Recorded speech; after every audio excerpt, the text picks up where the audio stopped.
Alright, how about now?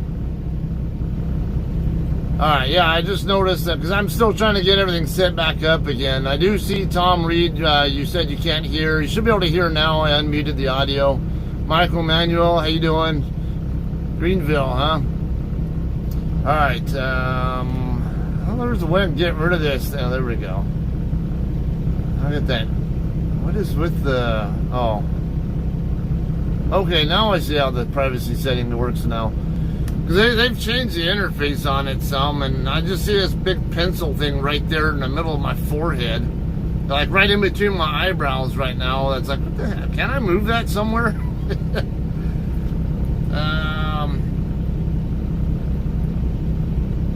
Okay.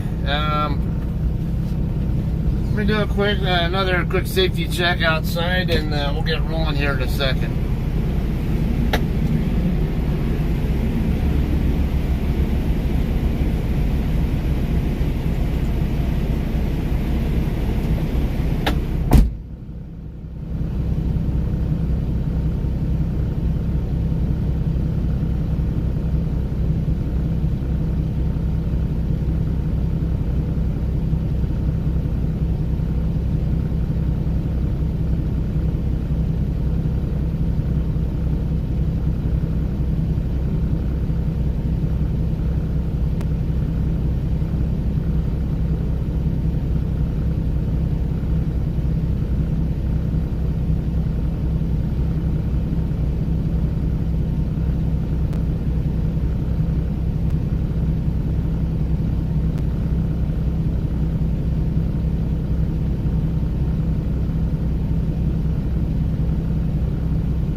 Yeah, I'm still at Maryland house.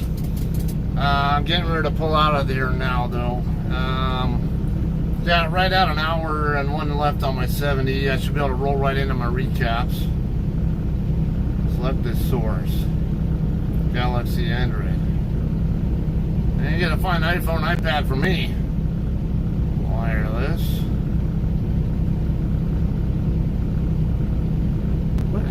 I don't want this smart switch shit on here.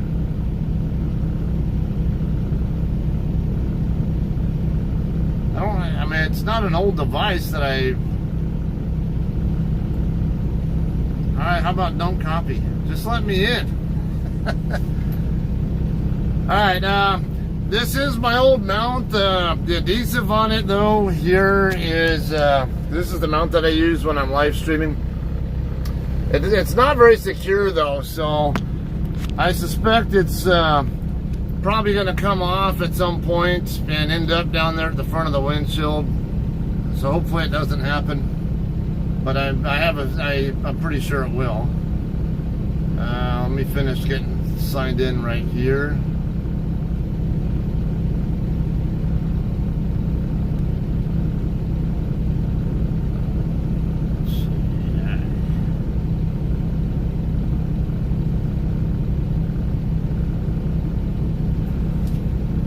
Alright, so yeah, Terry kind of persuaded me to go ahead and do this again.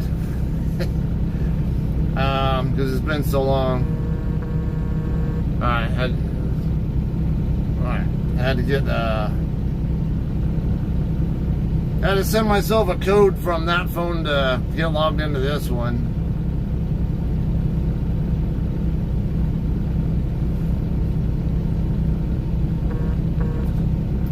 It's getting a little on the humid and warm side in here. Gonna get my AC back on. It's 85 degrees here right now. Alright, I don't know who else we got on here. I see we got at least 4 online at the moment. Back up to Google Drive. Nope. Use location. Use allow scanning. That's fine. That's fine.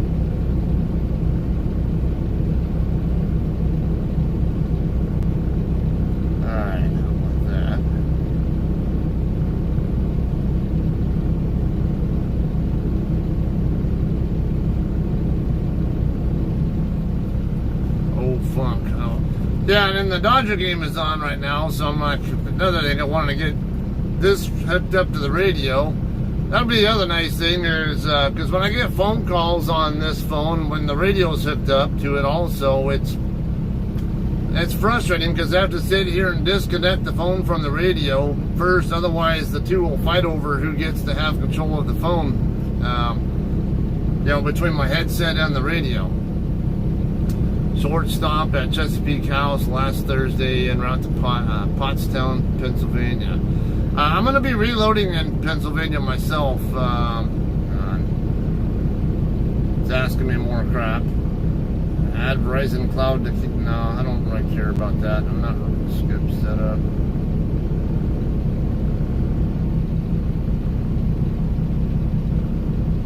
Would you stop asking me all these damn questions? I want to get rolling. Shit. Alright,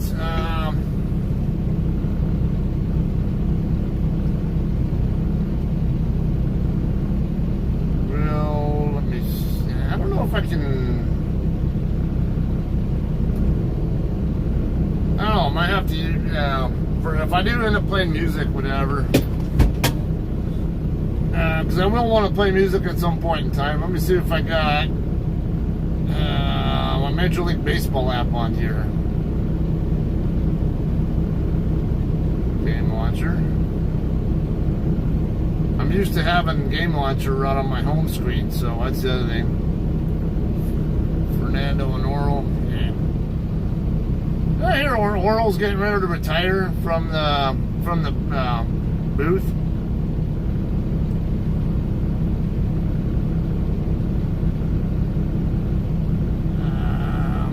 To install the Major League Baseball app, I think.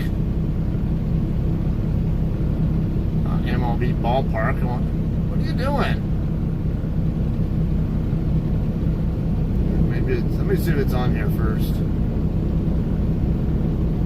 No. And it took me out of the Play Store. I don't know why.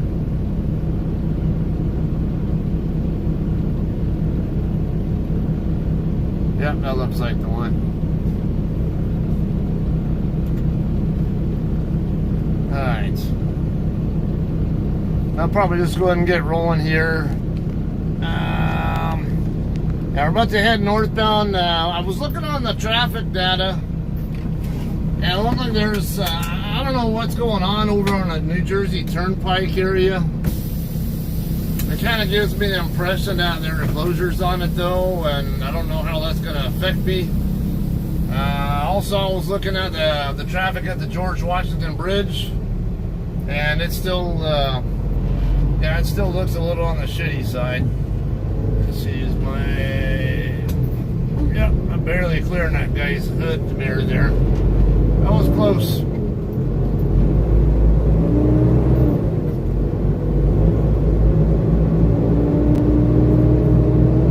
Alright, something here is talking to me, I don't know what, but I might go ahead and do what Anthony Griffo suggested to me earlier. He and I were talking on Facebook earlier, and he was suggesting, you know, because you guys, a lot of you guys who are watching me regularly know Anthony also, and I was trying to be gentle there with, I'm not stopping at that. But I'll at least check, make sure nobody's coming. Yeah, anyway, Griffo was suggesting I try, take 287 around to stay away from the New York City area, George Washington Bridge. He had also suggested 87 up to 84, but actually what I had in mind originally was to just stay on 95, take it up to, I think it's New Haven, and get on I-91 there, take that up to Hartford, and I gotta take another look at my, I have my route plan written down. I just to get up to speed and not worried about traffic and all that, and I might turn my light on and take a quick glance at it, but aside from maybe avoiding the GW Bridge, I might end up still sticking with that original route plan. Just, you know, maybe just just take 287 all the way back around to 95 on the other side of New York City, and hit 91 up. Let me take a look here.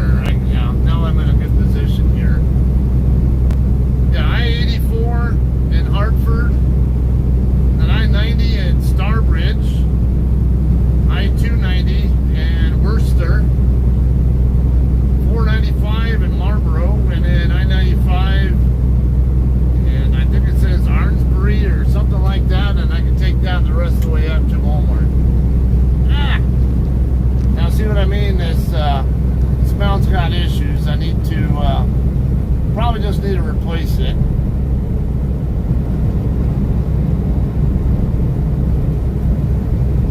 Yeah, now there was a traffic delay on 287 when I was checking earlier, but it wasn't that much of one.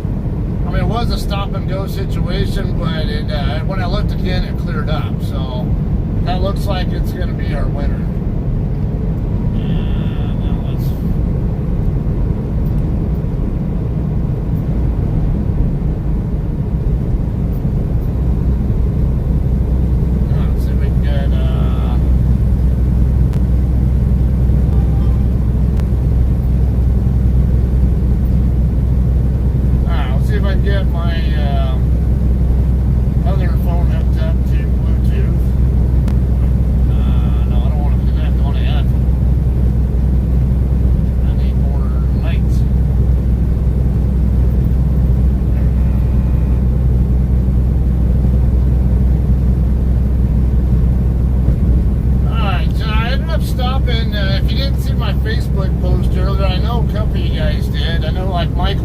I know for sure you saw it earlier. I stopped here at Maryland House only because there was a traffic delay up here. Whatever this body of water is that I'm going to be crossing before long, there was it was supposedly about a 17 or 20 minute or so delay. I didn't want to deal with it, especially with me running on recaps. And didn't know what I was going to have for a reload at the time, so I wanted to make sure I ran whatever hours I had available as efficiently as possible. Which means don't run at stopping those speeds if I can absolutely avoid it until I know for sure what I'm doing afterward. I do have a reload already set up now. That was not until after I had already parked there at Baltimore House, though, or Maryland House, whatever you call that place I just left. Maryland House, I think. There we go again.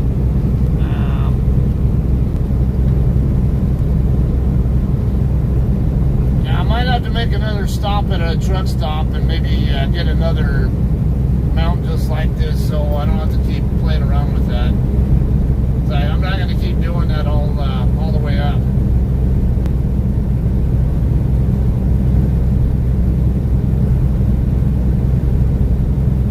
So Susquehanna River is what you're saying. That's what I'm. Yeah, someone earlier on the CB had said it was I guess construction all the way up to the 88 mile marker or something like that. That's about a mile north of where I'm at right now.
game started here.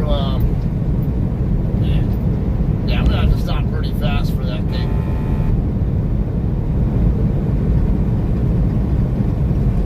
Alright, exit 100. Alright, that'll help me. Yeah, I'm not here enough to remember what the exit number was. Now,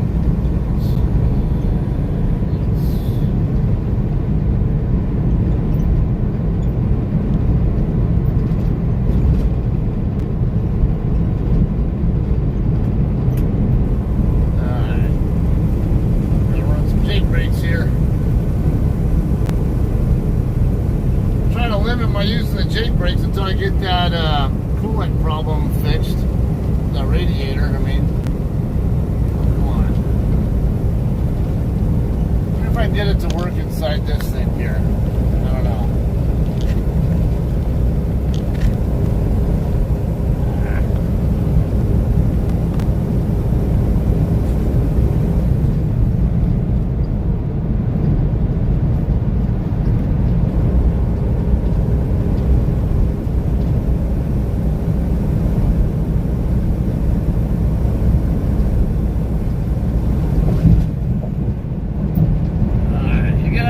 With me until I get over to Elkton. I don't know if I don't really want to use super glue or anything, but because I know this mount actually comes default with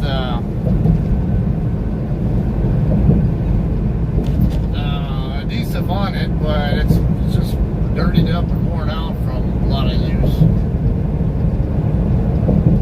Yeah, it doesn't have to be very long. I got a weigh station, I guess, inspection site 2 miles ahead. And I went through a weigh station, where was it, in Virginia, on the way up here. And they looked like they were trolling for people to pull in for level 1s, and this one's closed, it's not flashing, so.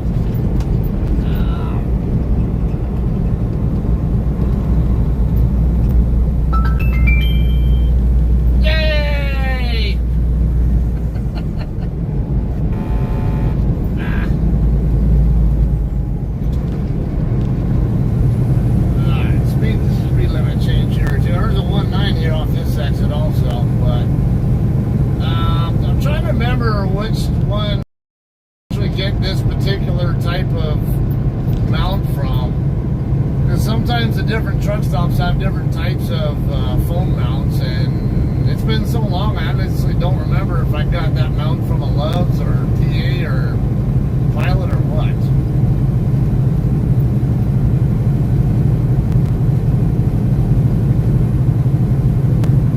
Alright, David and Sean, how you guys doing? Welcome.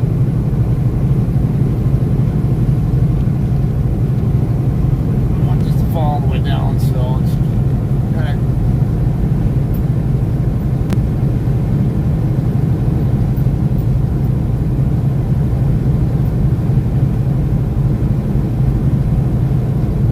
what do we got here? Is it on the, yeah, look like, you couldn't tell they're on the core points or on the shoulder. Look like they're on the shoulder.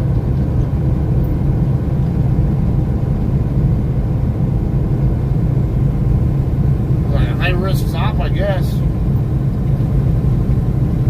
2 cops, 1 car. Kind of like 2 girls, 1 cup.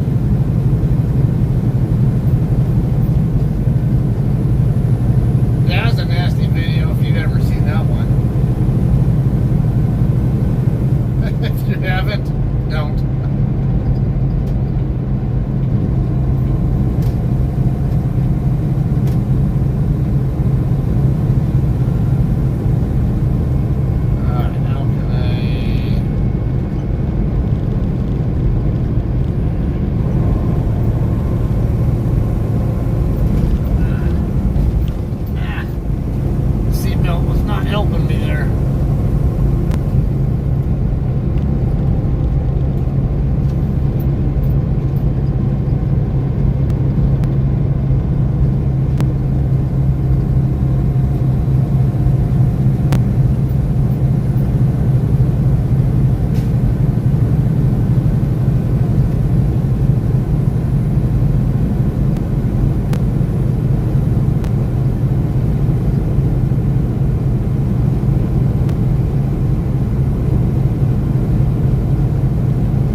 Big House service area, 1 mile ahead.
I haven't seen him in years. He stopped by the shop one time after he had retired, and he looked a mess. His hair was like really long, and he had an alcohol problem though. So I know I remember him talking about actually his wife actually kicked him out of the house because of the alcohol issue. I think. I don't know if they ended up rekindling or if he got back with her or whatever. I'm curious about that too. I think there was a time when he talked to Scott Benowitz, and I guess was asking Scott if he could help him out, like with place to stay or some crap, when his wife kicked him out.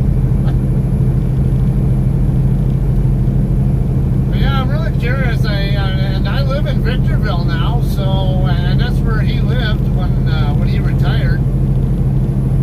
So I've been to his house before, and I know he lived off Bear Valley Road. He said exit 100, I think, right, Michael? This is 100 right here, but I didn't see I don't see any lights or anything here. I'm hoping I'm at the right place.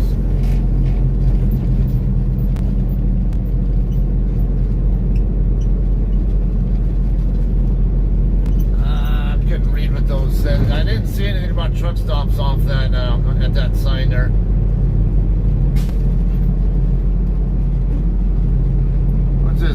lights right here, but I can't tell what I'm looking at. If it's the right place, I know there was I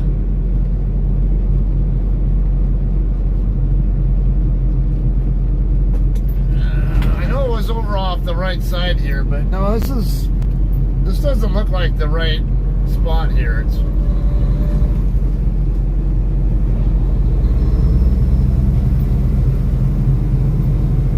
signal ahead. I have another truck coming up, catching up. Looks like an NFI truck. What's this here? So I'm pretty sure the truck stop. Oh, this is Flying J. Okay.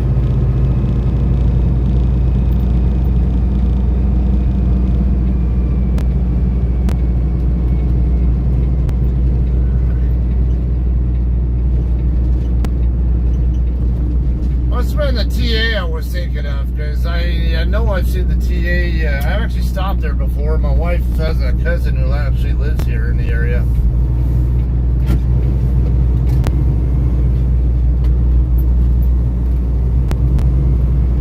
Okay, that's the auto entrance side.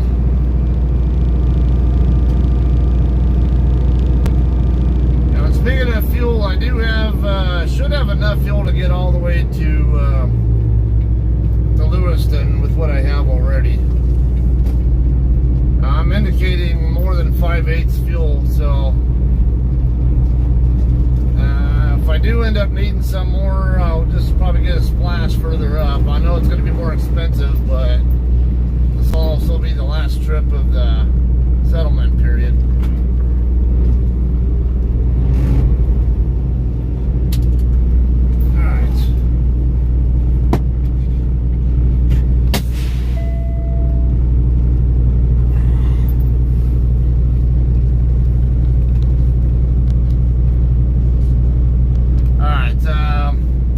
Intentionally just stop right here in the lane, because if I pull up to the courtesy lane, I'm sure someone will pick this spot even when there's still open ones. But alright, we'll be back in a second.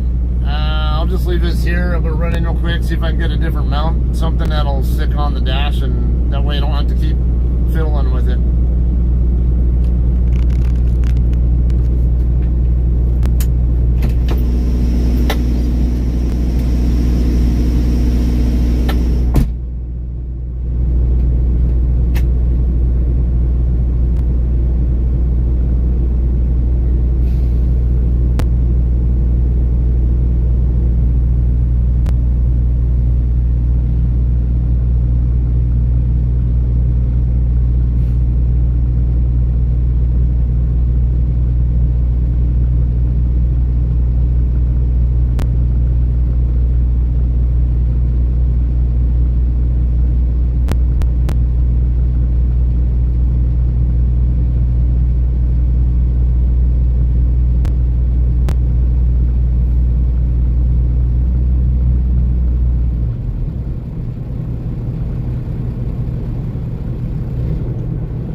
winner.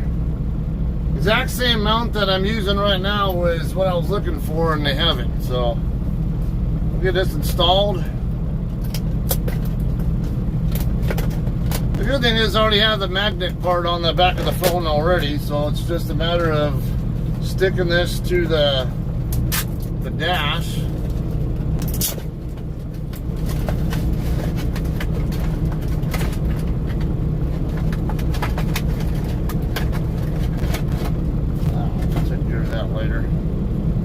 Alright, I'll have to tighten this down though.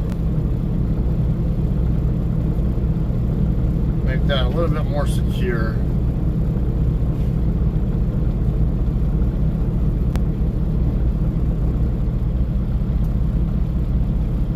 Okay. We'll get the adhesive off. $4.99 from David Rogers. Pair character lifting some weights, saying keep it up.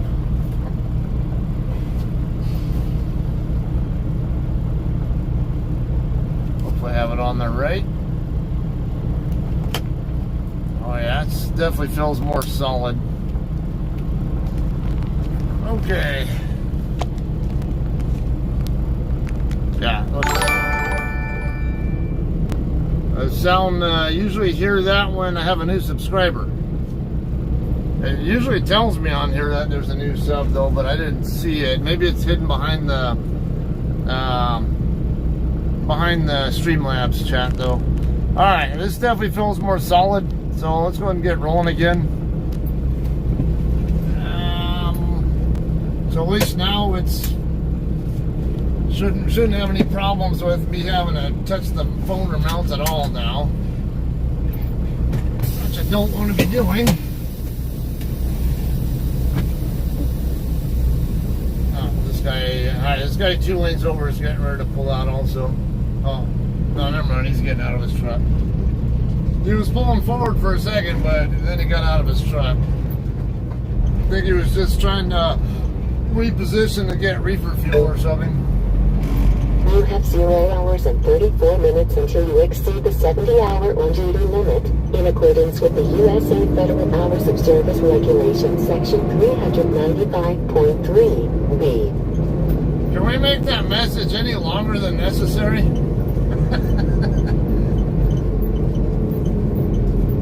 It's like, yeah, I can see that it's 34 minutes left, and I got 23 minutes left before midnight when I get my recaps back. And I'll be getting 13. It's having a hard time seeing the corner of my trailer with that freaking the fog from my air conditioning system right there where my convex mirror is at.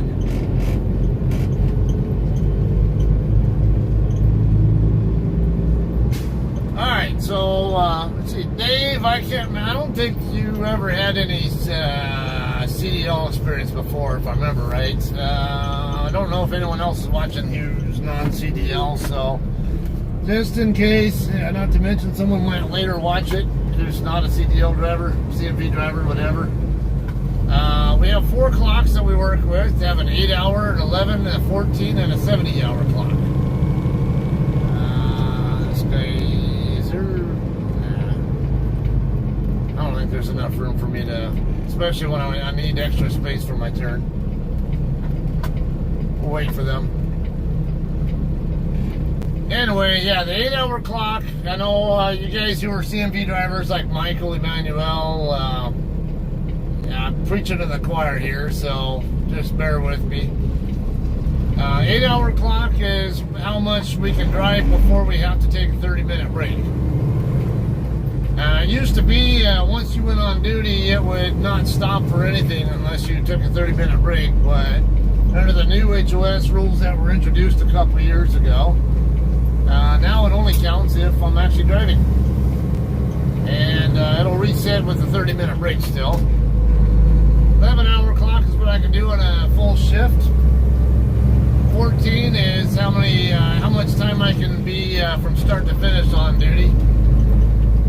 But actually, you can do a split. There's a button I can check, and I always do keep checked. It says will pair SB, and when that happens, when I have it checked, take at least a 2-hour break, and it'll actually stop my 14-hour clock. If I don't have it checked, the 14 won't stop for anything at all until I do a 10-hour break. And then the 70-hour clock is when I have over an 8-day period, and whatever hours I used one day, I'll get them back in recaps 8 days later.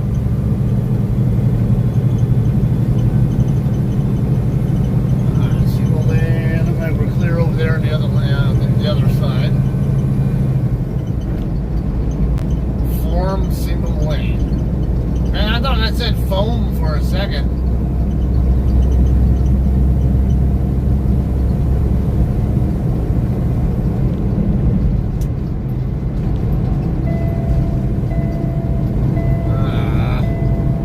Low coolant warning. Probably from using the Jake brakes. Wish it would have warned me that when I was there. I mean, it won't shut down the engine on me, but it's going to be annoying. We're going to have to hear it for a while until I can stop again and reservice it. But I'm not going to keep stopping every 10 minutes for one little bullshit thing or another. And as long as I don't use my yeah, it's turning off now. As long as I don't use my Jake brakes at all, I don't tend to have that problem at all. But the fact I was using them there was kind of, I don't know why, but using the Jakes, it puts pressure on the radiator, and there's a crack on the radiator that the coolant is coming out. You have 0 hours and 20 Okay, I'm not going to listen to that crap for an hour again.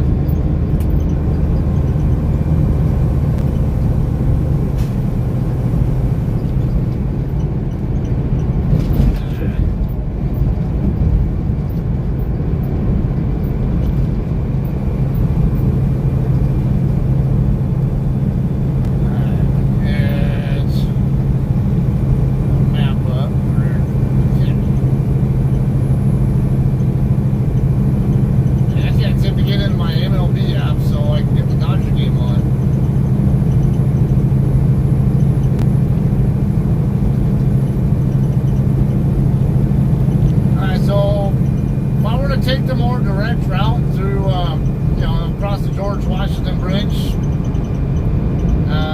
So for those of you guys who aren't familiar with New York area, right where I-80 and I-95 meet up,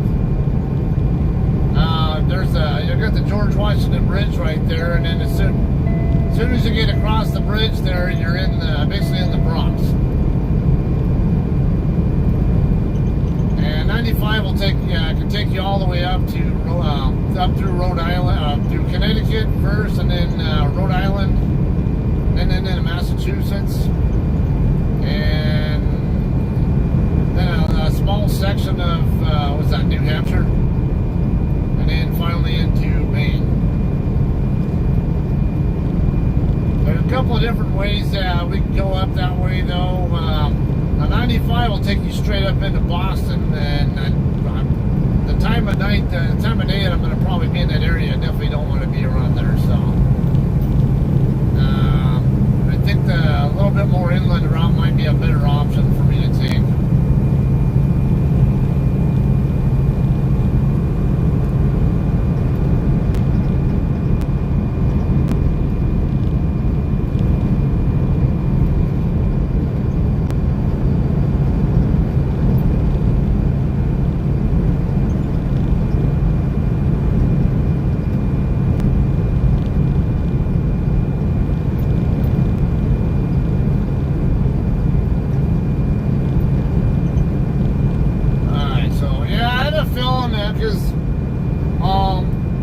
Anthony had told me that the GW Bridge in the middle of the night should not be a problem at all, but it was still bogged down on both the eastbound and westbound sides when I looked. So yeah, it gave me the impression that it was something going on there. I think we're gonna have to do without the Dodger gate. Maybe just someone keep me updated on it or something.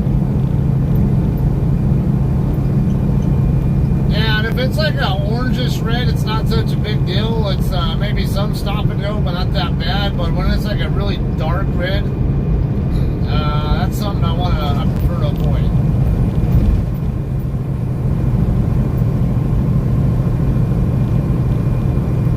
Alright, the screen times out too fast.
At 295, I can hit 287 from 295, right? Up there when I get up by Bordenton, I think. Between 95 and 295, I'm not sure enough.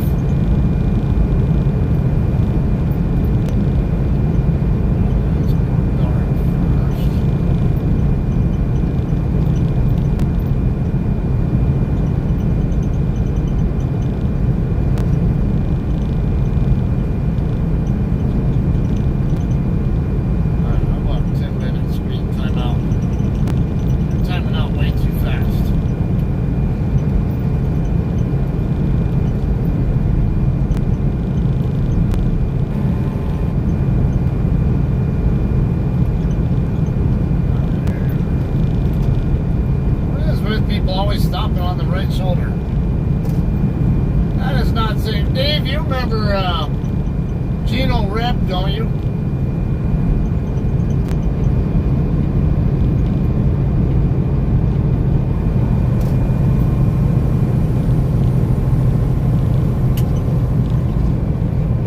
Okay, so this Flying J up here is the one I was thinking of earlier. Michael, I didn't even know there was that one that you actually have to go to. That was, God, man, you couldn't even tell that was there from the freeway either.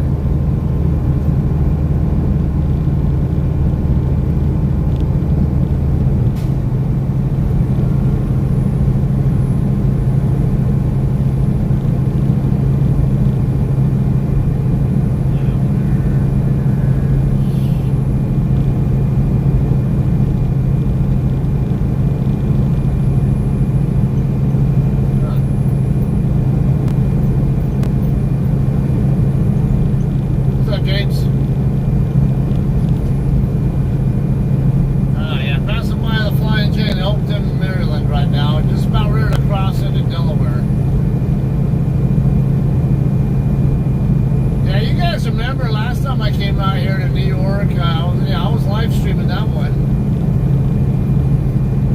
I thought we had a pretty fun time on that one.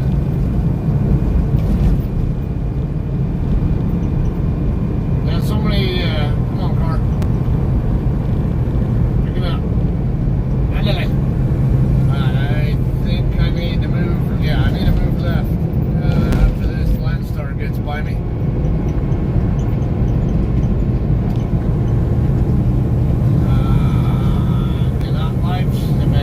Video chat. My wife or kids are trying to video chat with me.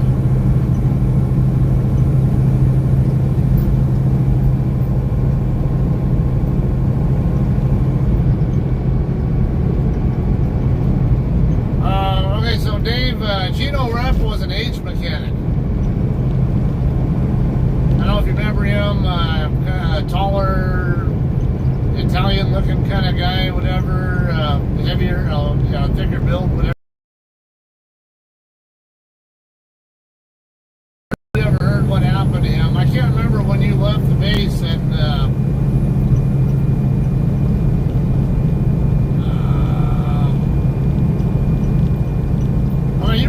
QA before you left, so I'd imagine you probably knew who he was.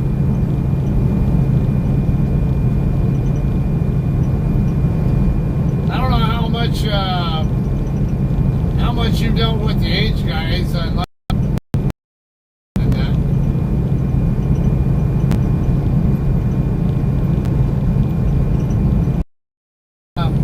Anyway, yeah. Now maybe this will also refresh you a little bit. Remember when we had, when we were doing the glass cockpit mods on the C-141s? And we had Raytheon, I think Raytheon was working out of the Pride hangar. I think I remember Gino saying that he was working there for Raytheon for a bit, before he ended up becoming an ours. But anyway, I mentioned his name because years later, before I retired, what year was it? I retired in 2015. I can't remember what year, was 2013, 2012, something like that, I don't know. Somewhere in that ballpark. Was at a top 3 meeting, whatever, in the morning on a UTA weekend, and someone had said that he was killed in a car accident. And what happened was he was on his way back to his house in Simi Valley from Travis Air Force Base, and he decided to stop on the right shoulder to take a piss over off I-5 in the Button Willow area. And I guess when he was done doing what he was doing, he gets back on the road, and he pulled right out in front of another car that was already in the lane, and they smashed into him pretty hard. And he wasn't wearing his seatbelt, so he went through the windshield and was killed.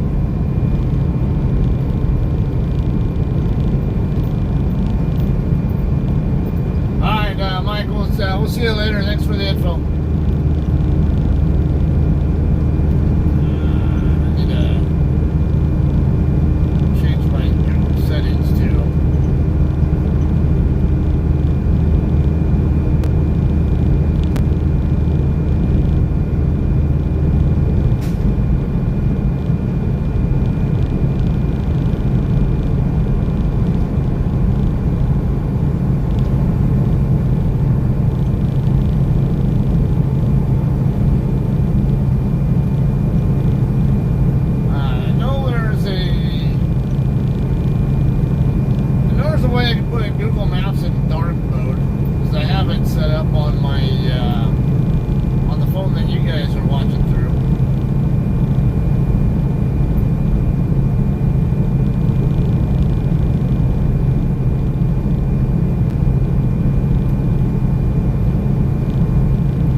They'll tell you that couldn't have happened to a nicer guy.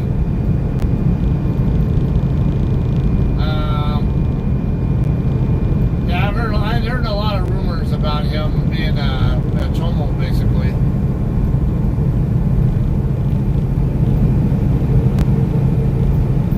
But either way, I hate to see that kind of thing happen to anybody.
I got, from where I started, just a hair over 500 miles.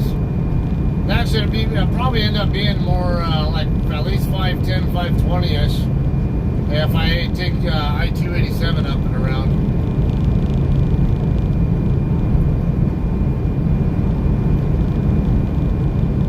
Yeah, it'll be a good long while.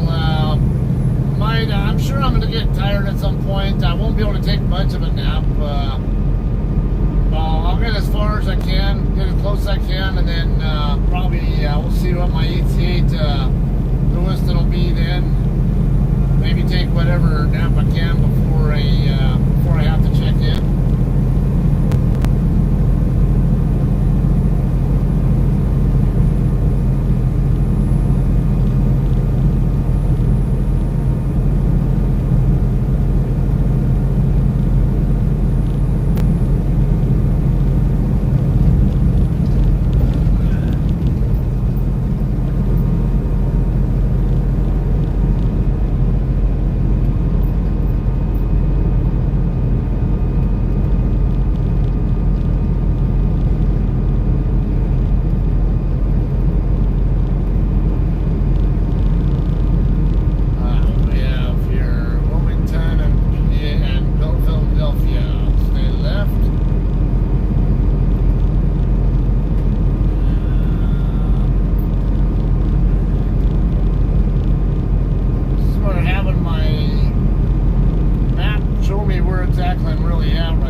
From the turnpike.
This way, I usually always take 295 or New Jersey Turnpike up, but this one thing that sucks about summertime. Now, Dave, you and I, we're from, us being from California, I'm not sure we'll see this as much as we see elsewhere. But other parts of the country, it's like snow season. They don't do any work at all, and then once snow season's over, they start all their construction projects. And let's see, do I need to move left another lane? I think I do. I don't know if it matters, but I'd rather be left, be on 95. Maximum 14-foot clearance. Alright, that's alright. I'm 13.6, they'll fit.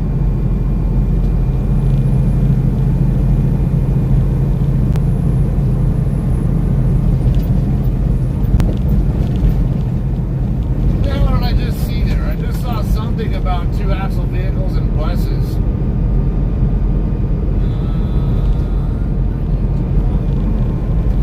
Is it? Those signs are making me wonder about that. I don't know, and I really want to be going this way, but I kept seeing those signs saying 2-axle vehicles and buses only on 95 or something like that. I'm like, hey, are you trying to tell me I can't be on 95 right there or what? Sort of not being familiar with the area enough because I'm not here enough. I could have sworn I've used 95 before through there.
Interchanges in the future in between them. At least from what I have noticed.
worth it, and I'm definitely not going to bribe a cop.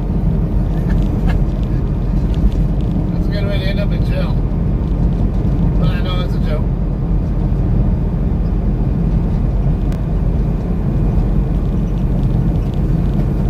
So I'm already at mile marker 7. But the exit I just came up on was 4. So I mean the exit numbers up here in this region don't correlate with the mile marker.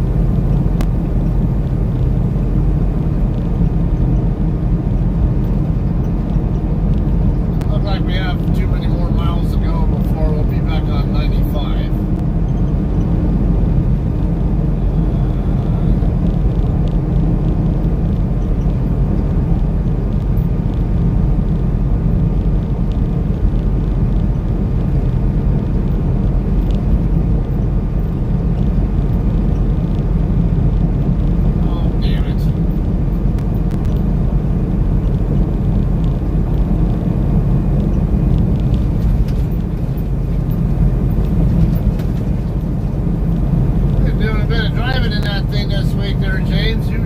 You were just posting about 300,000 the other day.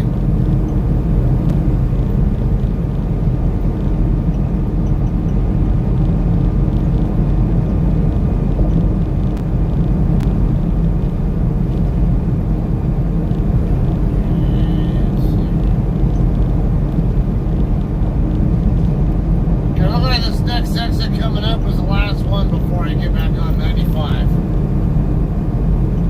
A left curve right before the exit, and then shortly after this exit should be 95.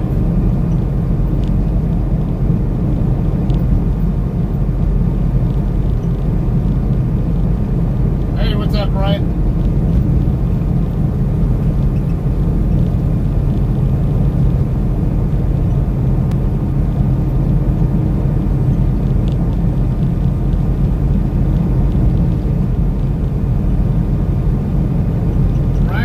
You're familiar with this area. Definitely more familiar with it than I am. My chance I've never been through here before. I've been through here a number of times, but it's infrequent, so I don't get any real proficiency with how the routes are, how some of the roads are.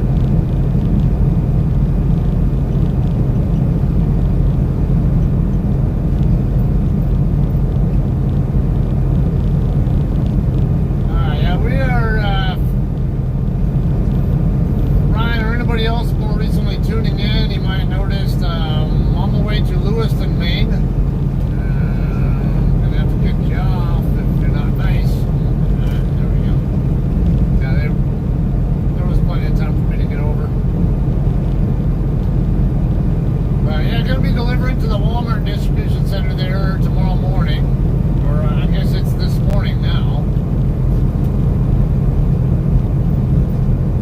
Started in Baltimore, not Baltimore, Maryland House, not too far north of Baltimore area. Just over 500 mile trip and all. I do expect they'll probably stop. I'll get tired and stop for a nap somewhere in early morning hours, which is common.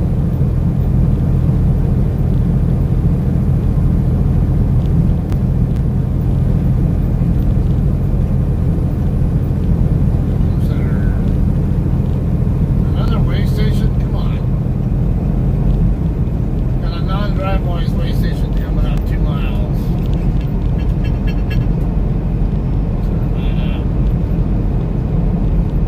Alright, we are transitioning back onto I-95 northbound now. Way station 3/4 mile. This hour, I imagine it's closed though. Shush!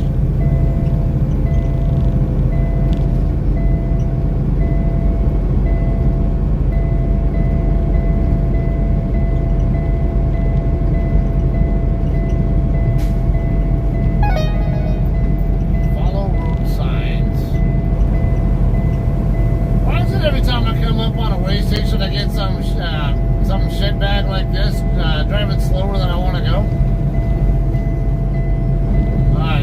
closed. It is not flashing, so no more weight behind this idiot.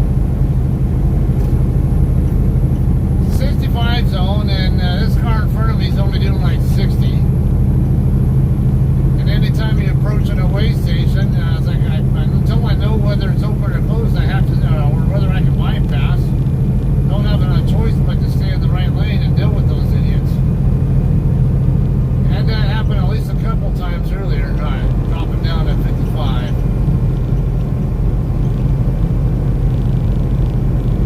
Makes me want to get in front of them and slow down now. Not far enough ahead where I can move back over though.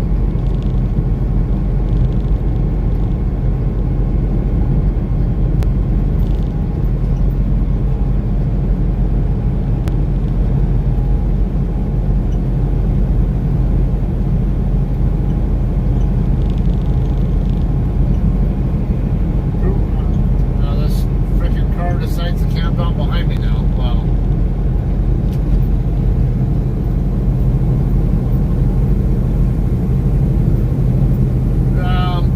James, I didn't see what you were talking about. I know it already went off screen, so I guess you're mad at somebody because they were being mean to you or something like that. I don't know if you're talking about Mish or Scotty or someone else.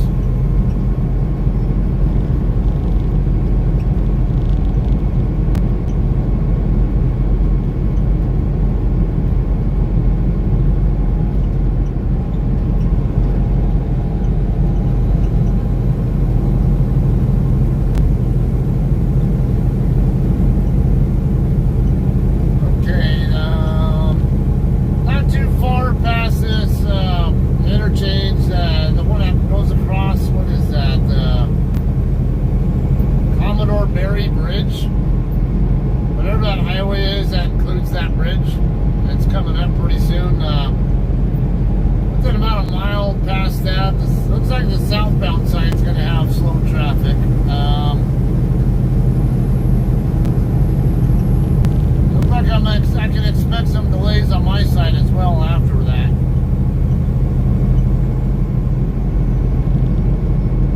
Like once I get north of that I-4, what's that, 476, the one you were talking about?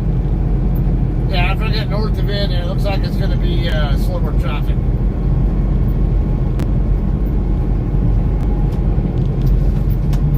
Like I say, pick your poison. There was no route I could take that was going to be certain to allow me to avoid delays. Every single route possible up toward the Bordentown area looked like it was going to have some expected delay of some sort. Another high-risk stop there. 2 cops on 1 car.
somebody local, like some local radio or TV personality here or something?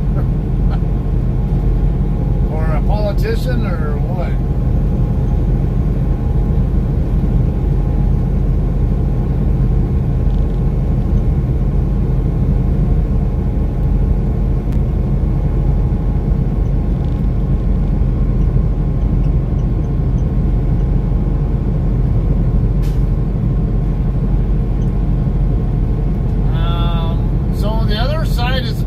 Delays right now, but it looks like it's moving just fine, albeit single file. So maybe it might not be so bad. The traffic on my side is light. I do have a car coming up on the right side of my trailer right now. They're barely going any faster than I am. Look like their light's going to end too.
C-141 transition in route class.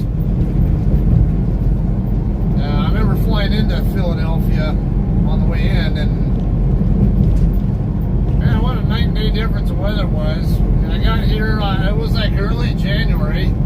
Got here like 65 or so degree weather. It actually felt good.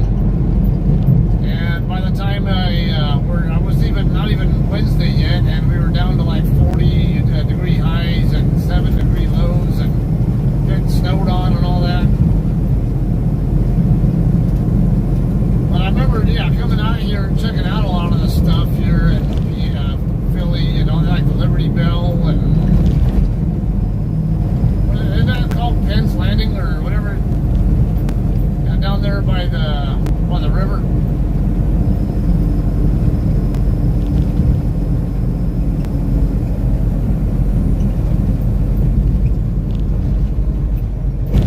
Tripping out on how you drive around some of the streets there in downtown Philly, and you'll see a bunch of cars parked right in the middle of the street, like what would be a left turn lane, but there's nowhere they could turn, so it's actually just parking spots for people who live there.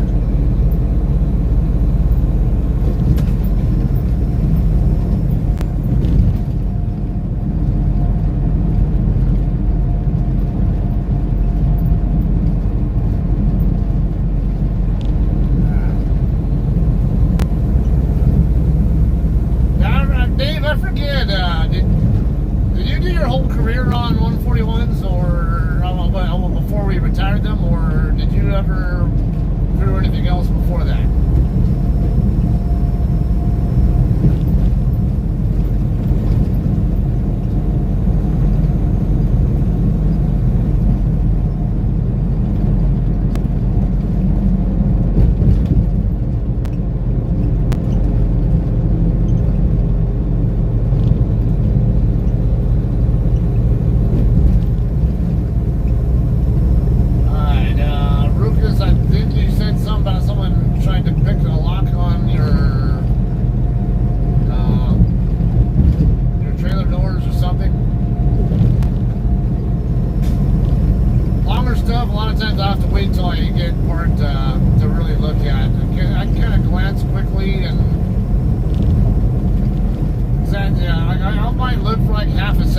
If I can read like 5 words real quickly and go back to looking at the road, that's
he's out with that every so often there.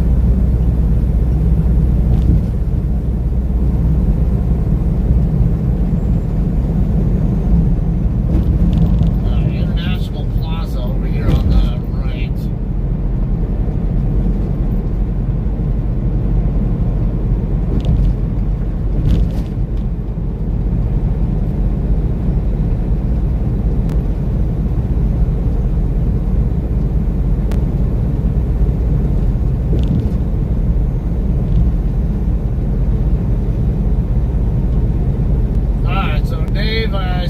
You started on Buffs and then ended up on 135s. Oh yeah, the 130s. You were on the 130s, the V models there with the 452nd, were you? I started on 130s also, but I was on EC 130s, Davis Mountain.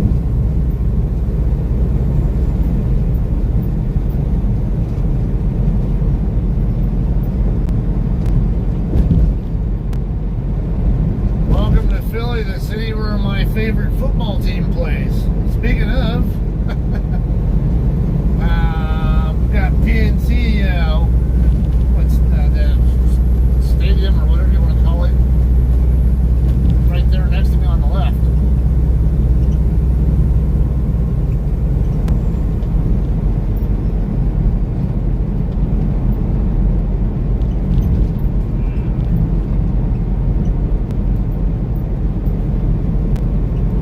Is that it's not where the 76ers play, is it? Because I know it's not where the Eagles play. The Eagles play at Lincoln Field.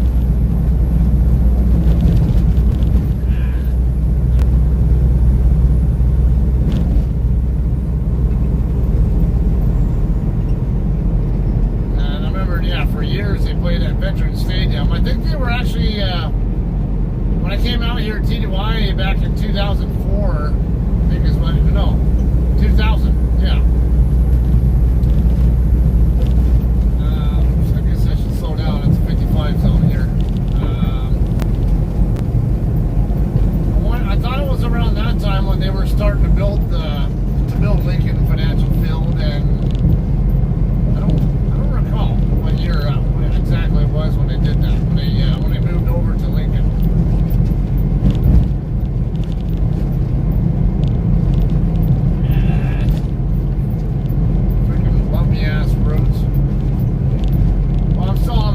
Right here, so it's all wavy, so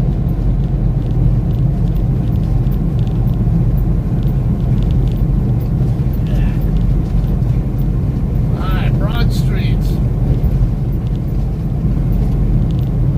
Yeah, I was I remember I used to be right by the not too far from the Ben Franklin Bridge. You know, where Ben Franklin Bridge goes across from Philly over to Camden, if I remember right. Alright, Sports Complex, exit 17 through 19. That kind of helps. Yeah. And Broad Street, I remembered there was a famed group of Eagles called the Broad Street Bullies.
Just going to show her that, and then show her all the airplanes in the boneyard that you can access from the common area of the base.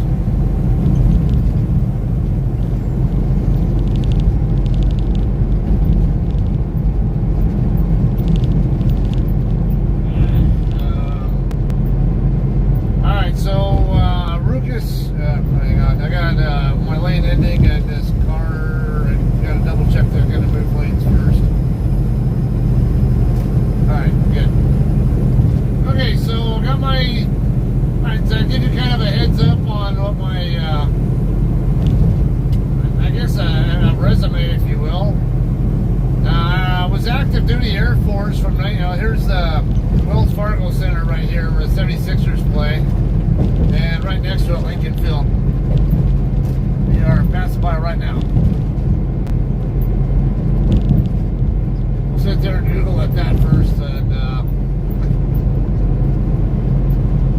I'll finish telling the story.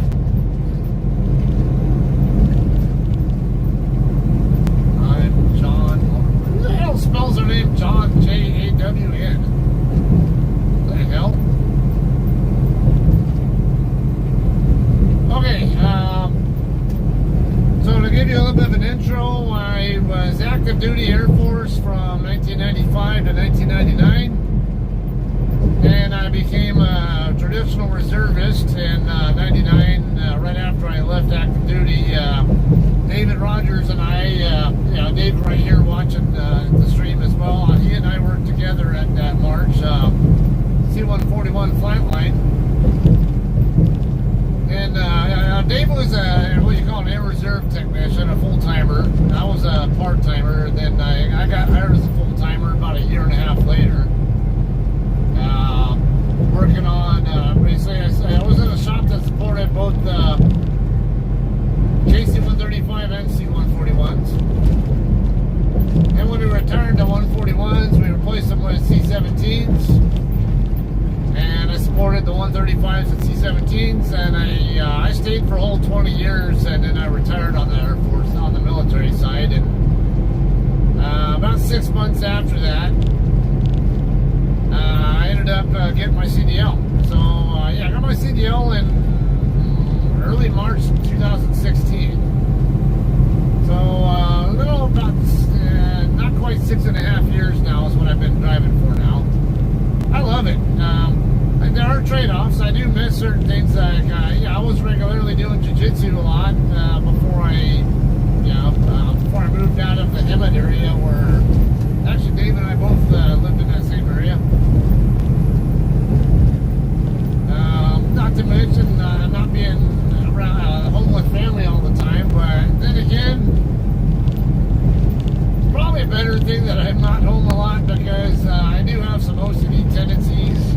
Not really bad, but they are there, and tend to have a certain way about how I like things done, like arranged and all that, and it drives me nuts if I'm home for too long, because other people in the house have a much more carefree way of how things get done. We'll just put it that way. I love them, but at the same time, it's like I can only handle so much. I gotta get going. So I'm in a space that I feel like I have a little bit more control of, and that's part of my life.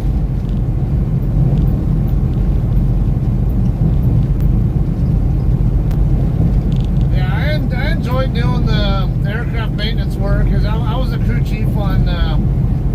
Started out on EC-130 aircraft at Davis-Monthan Air Force Base, and then C-141s, and then all the other ones I just mentioned as well. A lot of fun work. It was a lot of pain in the ass work too at times. Very rewarding job. Actually, will be. Do plan to. I should have done something for 9/11 last year, because the 20th anniversary. Because I was working that day when it happened, and everyone tends to have a 9/11 story. I think I'll reserve that for maybe when this year 9/11 comes up. Probably do it as like my story about how 9/11 was, how it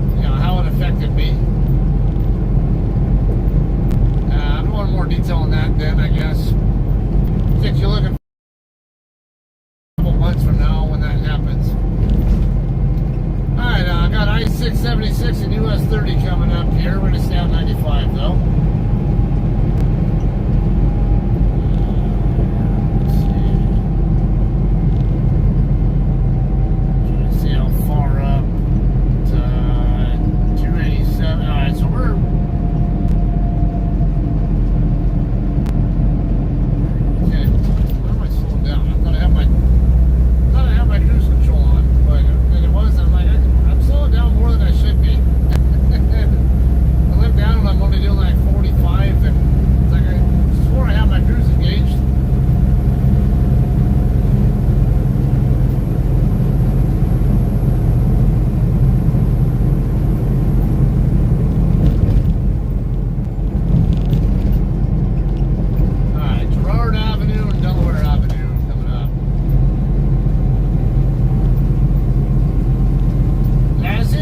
Closure areas on, I can't tell if that's the Turnpike or 295 on the map.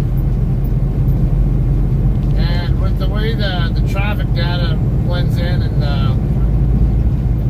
can't tell where exactly in that whole mess 287's at. I know it's up there. I know we're generally to where we're to expect to hit it, but.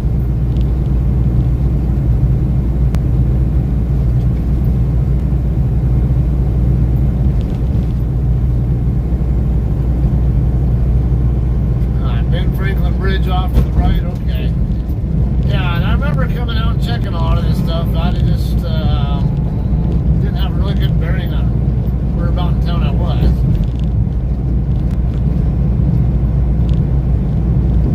There's that I hate StevenSenior.com billboard again. You must really hate someone enough to, I mean, a lot if you want to pay for billboard space, and not one but more than multiple spots to tell the world about how you hate them, whoever the hell he is.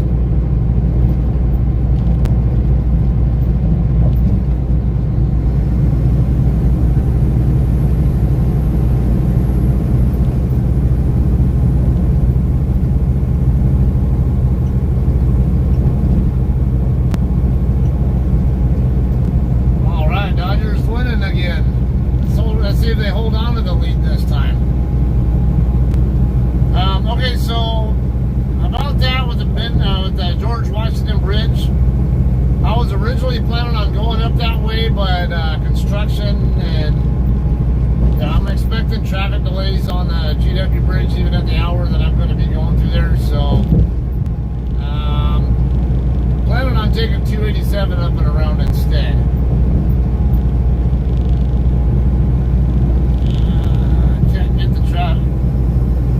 It's giving me traffic speed down at a wider zoom level up there, but it's not giving it to me when I zoom in. Unless it just needs to download, I don't know. There we go. Yeah, it's still a bit slow up there on the GW Bridge. I don't know, and I'm not sure it looks that bad. It looks stop and go for just a short bit.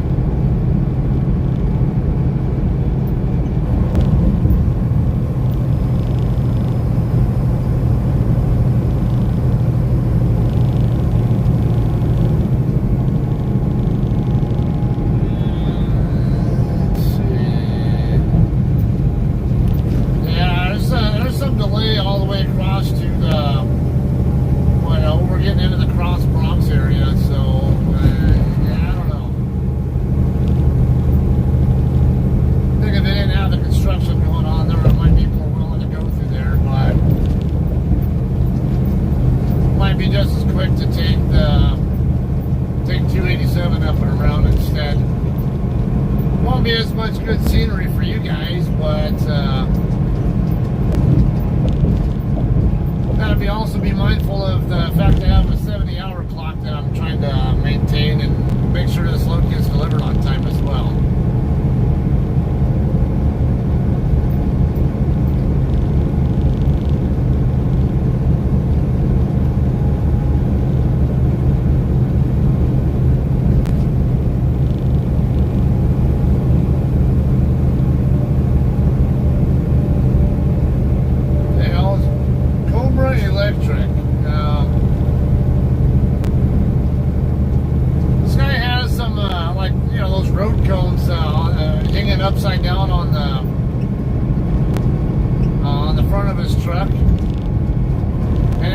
kind of funny because the holders, it looks like wicker baskets. I thought it was just like it was just randomly placed on the cones, but I think they're the actual holders for the cones. Trucks, buses, trailers, center lane only. Okay. Well, can't get into the center lane if you guys are not legally at least. There we go.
Close to the 45 limit, but I got cars flying by me and I got a bobtail coming flying up on me from behind.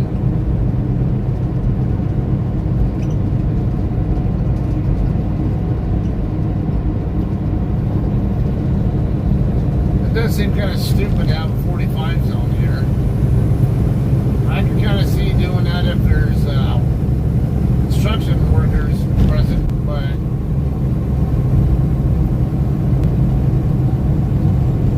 just going to be in everybody's way. I'll just try to do the flow of traffic then.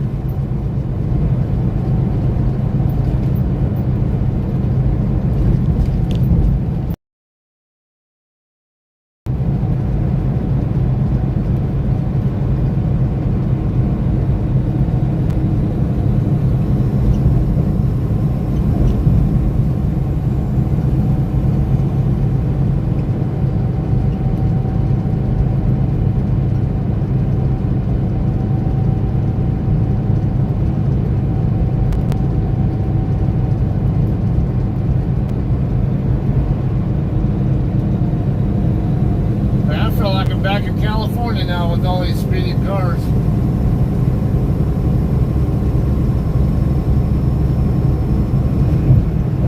Alright, so how about we'll let you all take a vote on this. Just curious to see what your guys' thoughts are. Because 287 is a longer route. So there are trade-offs. I can take a more direct route across the George Washington Bridge and into the Bronx, or can do 278 like you mentioned. Again, I'm not super well versed on how the interstates are arranged. That's one of those things where I'd rather study it a little bit more when I'm not driving.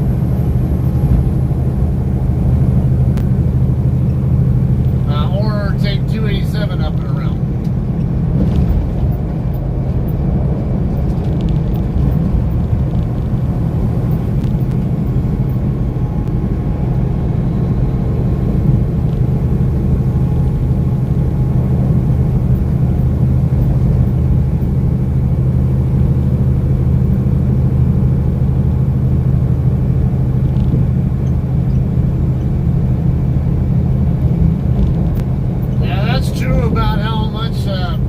Drivers are to these days now.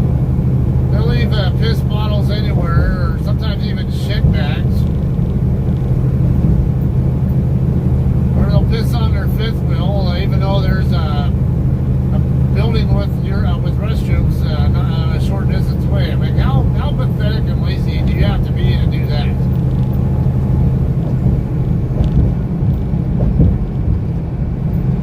We get kicked out of a lot of Walmarts and other places because that same problem. Truckers leaving their messes just because they don't really give a shit. So, yeah, because someone else has to pay for trash cleanup, say, you know what, we're just going to say no more trucks allowed here.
practitioner, and then he ended up leaving medical field and became a comedian.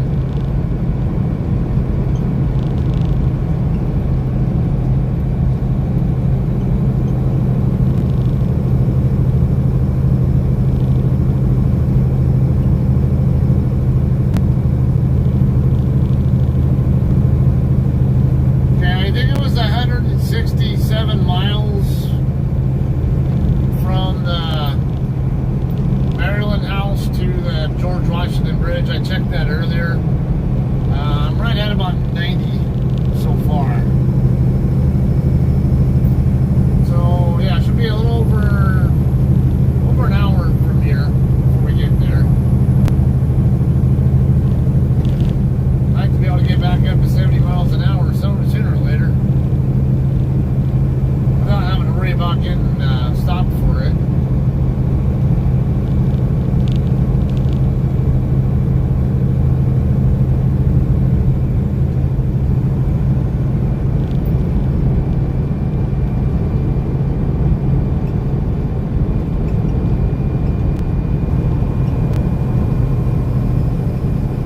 Alright, 295 eastbound. Left exit 2 miles ahead.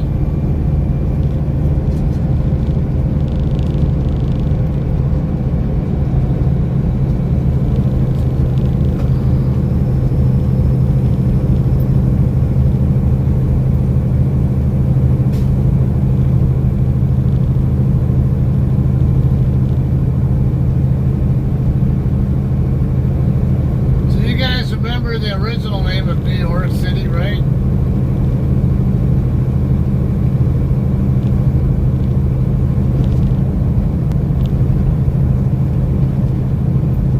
I would say without cheating and looking it up. I'm sure there are a good number of people who don't know that New York City was previously named a different city.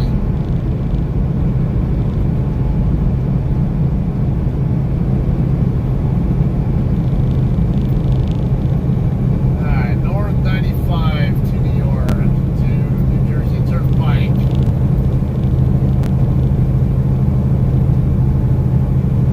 Yes, that is it, New Amsterdam.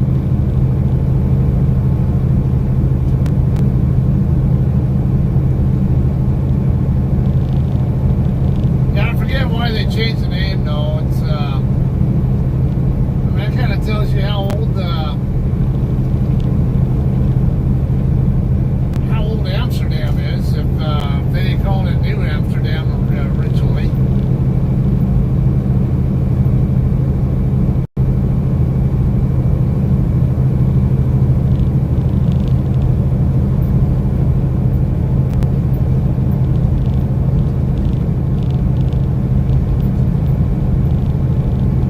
Now, are we ever gonna be done with this 55 mile an hour crap?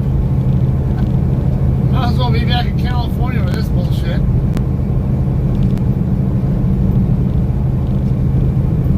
So that's a tractor that doesn't complain. Yeah.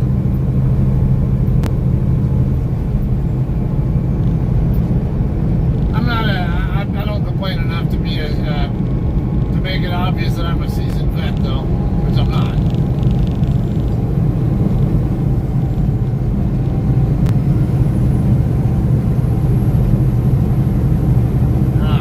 US 13, Levittown and Bristol coming up.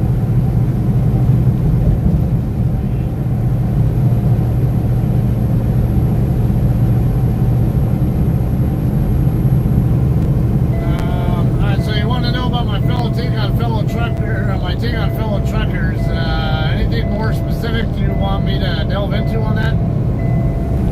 I can talk about that and just make sure I'm on the right page with what you have in mind.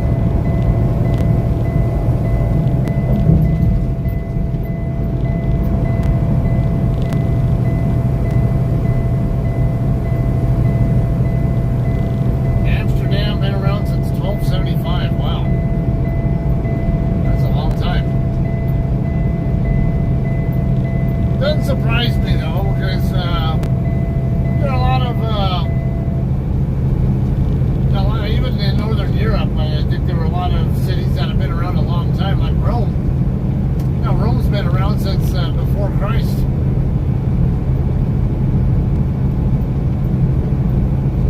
Well, I think it was in the 200s and 300s, I think, when they were doing all the gladiator stuff in the Colosseum before they closed the Colosseum down, if I remember right.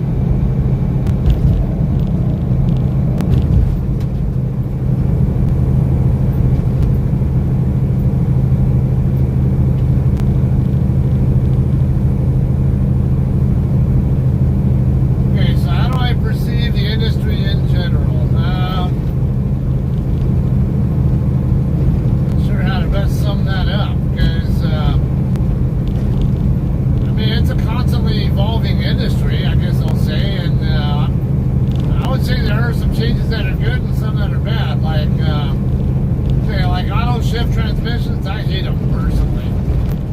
My truck is, I got a 10-speed manual. All of the other trucks in our fleet are auto shifts, except for a few guys who have older trucks like me. 45, so. Man, I don't have a problem with auto shift. It's just not my own cup of tea. I'd rather not be driving them. Come on, dude, slow down. I was already speeding enough. I wanted to move over for that guy on the shoulder, and idiot four-wheeler come flying up behind me. Alright. Okay,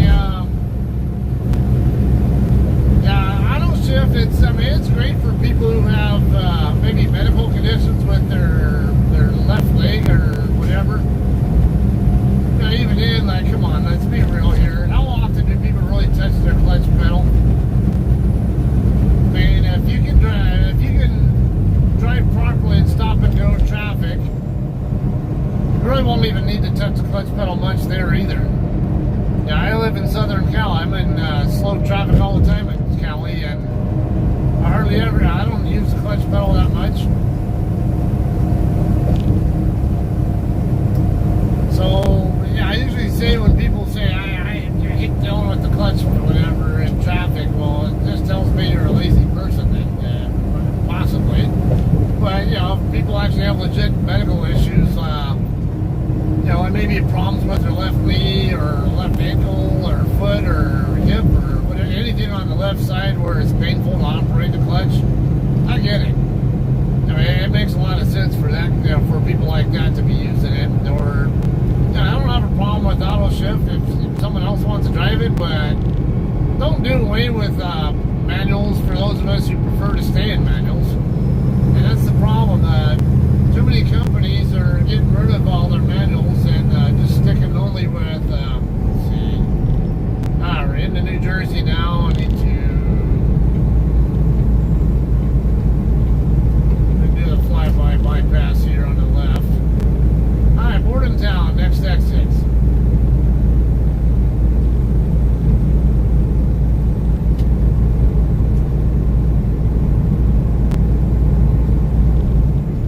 See, I got 6:19 left on my clock now, so what's that, an hour and 40? I definitely would not have made it all the way up here on my last shift.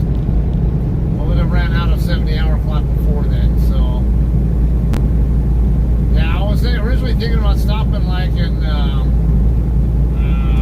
Elkton or maybe even just a hair into PA or New Jersey or something. But the traffic delay that was just whatever that river was that you called it again, is one that starts with an S. I didn't want to deal with the traffic delay that was there, so that's why I stopped at the Maryland House Service Plaza.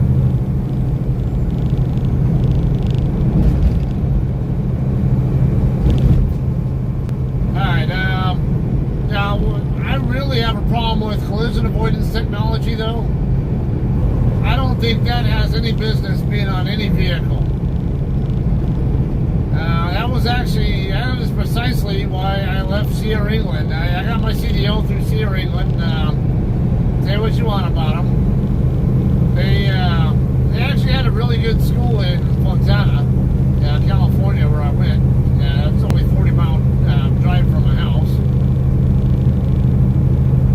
And yeah, I learned just from paying attention there.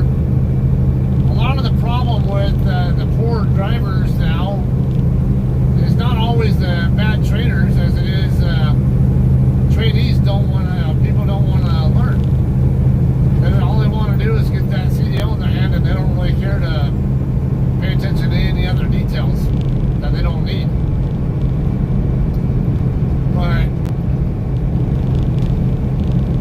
yeah, with trainers though, yeah, that's another thing we can get on kind of a soapbox with too. There are too many trainers out here with not enough experience, and I was one of them myself at one point in time. But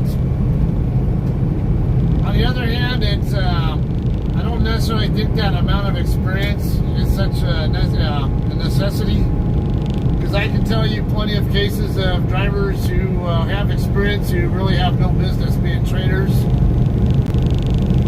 And I might have someone like myself who was trained by a really very experienced guy who taught me well. Not to mention I had certain skill set I already brought to the industry from the aircraft maintenance side.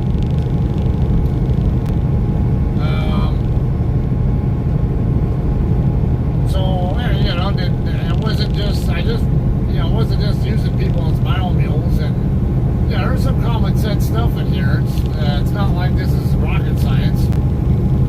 But yeah, there is a lot of stuff. Yeah, I definitely value experience as well, or picking the brains of people who have experience. And it doesn't even necessarily have to be someone with more years of experience. It can be someone with less, but who just has more experience with something specific that I don't have experience with, or vice versa. So, and I think there's a lot of that goes on there with drivers. A lot of experienced drivers of 20, 30 plus years, they kind of have an attitude that doesn't matter what you know, they always know everything you know and then some. There's not one thing that you know that they don't already know. So, yeah, there are some people who call me a know-it-all.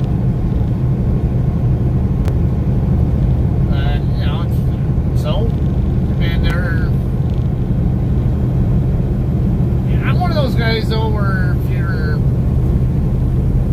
I do tend to be argumentative, but I also learn the most that way as well, because I can sniff out bullshitters from the people who truly do know what they're talking about by doing that too.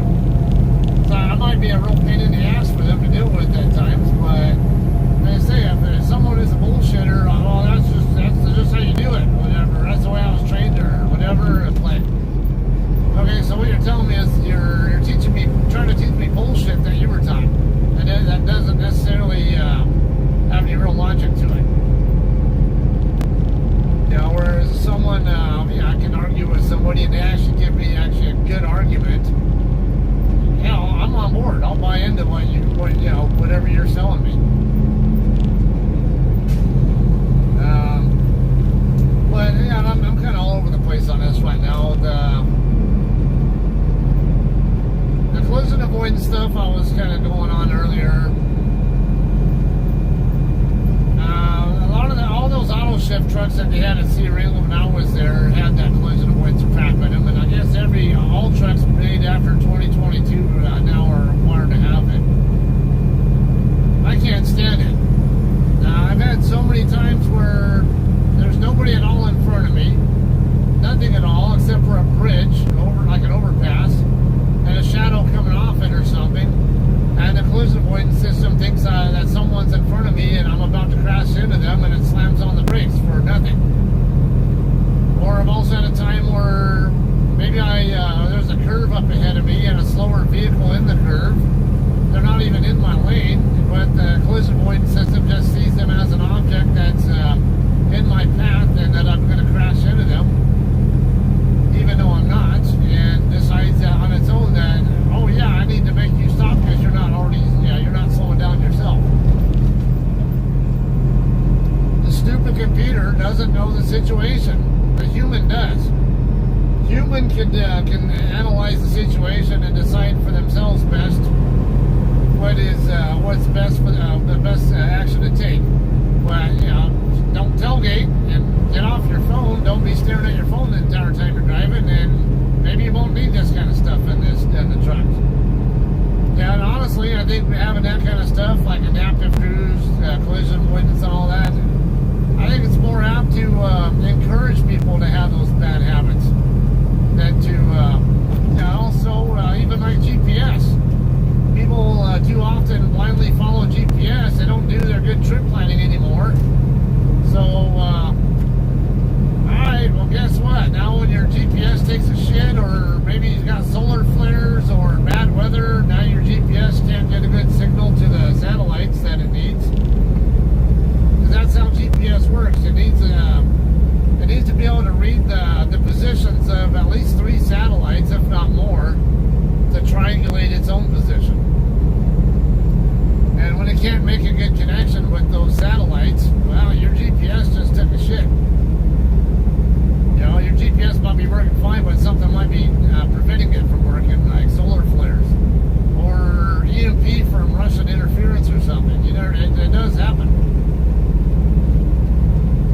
So, yeah, I think too much technology actually dumbs people down. I think technology is good, but at the same time, people should have regular proficiency practice with the old school stuff. That's actually what happens in aircraft. Aircraft, they still have VOR stations and other nav fixes that they use to navigate the traditional way, but they also have GPS. But what happens when that GPS doesn't work? Oh shit, where am I now? I don't know. They have to know all that stuff. And I think drivers need to be held more accountable on that as well. It's like, nothing wrong with having GPS, but make sure you're doing your trip planning first and that it's giving you the route you're supposed to be doing. So, yeah, I think technology, there's pro and con to it. It makes life so much easier, but at the same time, it makes people so much dumber or lazier. And that guy has that truck I just passed, his left headlight's on the bright side. Unless he has his brights on, I don't know.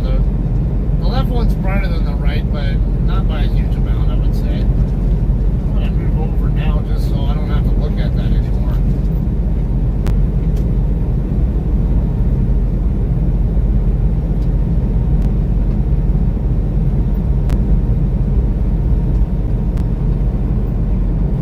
Yeah, a lot of people don't understand that either. It's like all they know is the convenience of GPS will do this for me, but they don't have a clue how it even.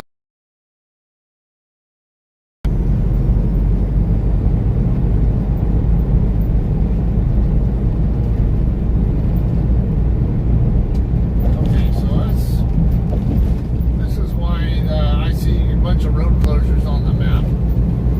Because the side to the right of me is closed, but this side is open.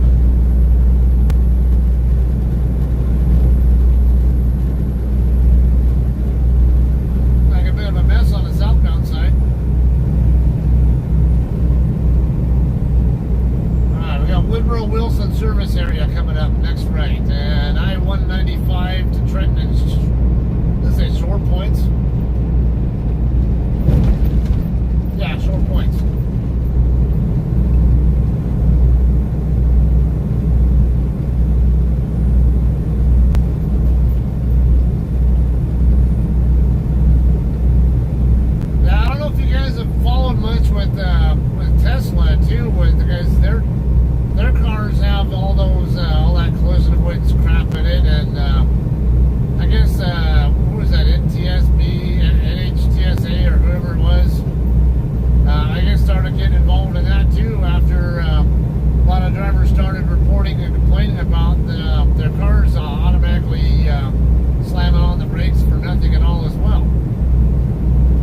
JCT a little over 4 years now.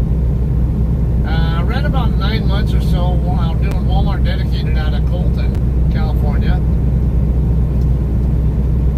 And regularly I ran routes up to the Salt Lake City region. I remember around that time, there was an incident that happened in Las Vegas where I guess I can't remember where exactly in town it was, but it was pretty close to one of the casinos. Like I don't remember, it was like by Bally's or Excalibur or somewhere over that neck of the woods. But I guess there was like some autonomous bus system that runs like this rectangular route there, is what I understood. Let's see. Yeah, there's plenty of space there between me and where that truck's going to be. So, oh, he's got triangles out too. Yeah, he's on the other side of the on-ramp, so I'll stay here. Anyway, this bus was picked up some passengers, and yeah, there's not a damn soul in sight to operate it. It's just this stupid robot bus. And along this route, there was what I understood to be a day cabber trying to do a side backing into an alleyway to dock in at his, I think at the casino or whatever it was he was trying to deliver to. And while he was setting up for his backing, before he started to back up, this bus actually got in his way. Now, it didn't stop because it saw him there, but it got too close, so the truck starts backing up, and the guy has no idea that the bus is there because he can't see it. And next thing you know, he backs slowly right into the bus, and all the people inside the bus were like, "Oh shit, he's gonna hit us!" And couldn't do anything about it. It's like, again, have a human with a brain, and actually a human who actually uses their brain in the vehicle. And you won't have that kind of stupid thing happen.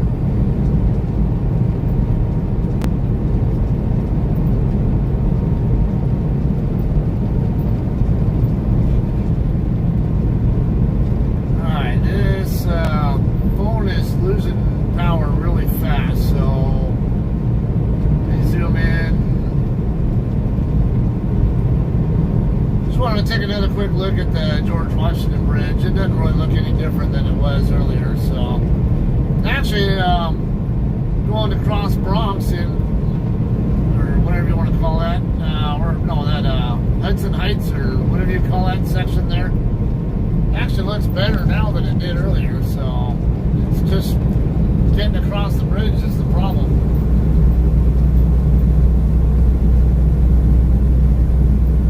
I remember I went across that bridge. I don't remember what time of day that was. It was in the morning.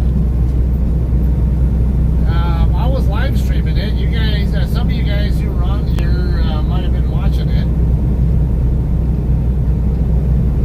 That was a good couple of years ago, though.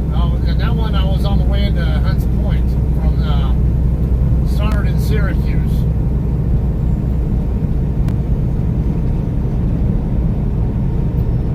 I don't remember it taking as long as people make it out to be to get across the bridge. I've heard people tell some horror stories about how long it takes, but I honestly don't remember it taking that incredibly long to get across.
face it, California has some really stupid rules when it comes to trucks.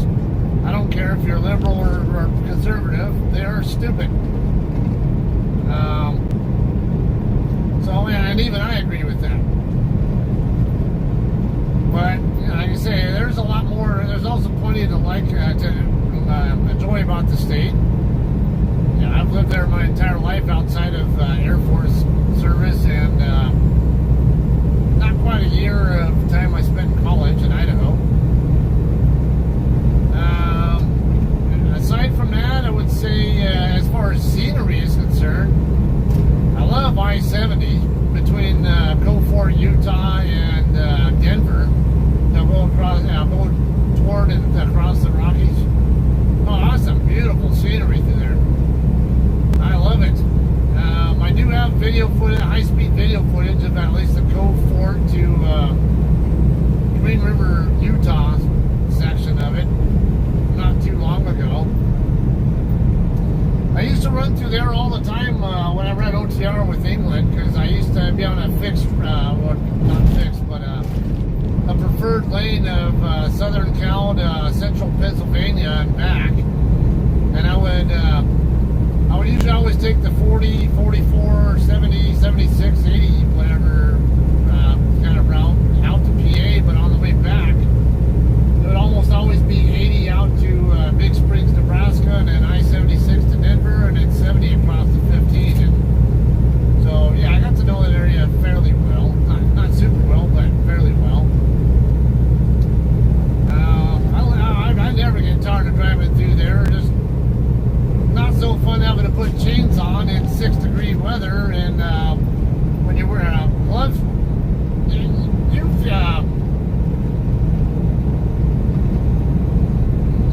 I'm sure you've done some chaining before yourself in shit weather, and you'll vouch that having those thick winter waterproof gloves on are not very conducive to being able to get chains on very quickly.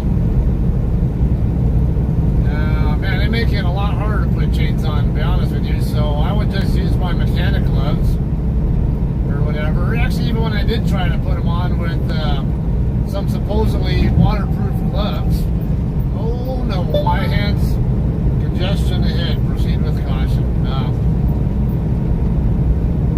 Man, that sucked.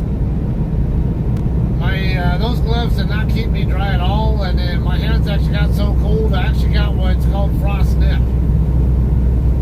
I had to actually keep getting back in the truck to warm my hands back up to make sure I didn't get so bad that I'd get frostbite. That was definitely not fun. That was my first time chaining up a truck, actually, going up Vail Pass, going eastbound.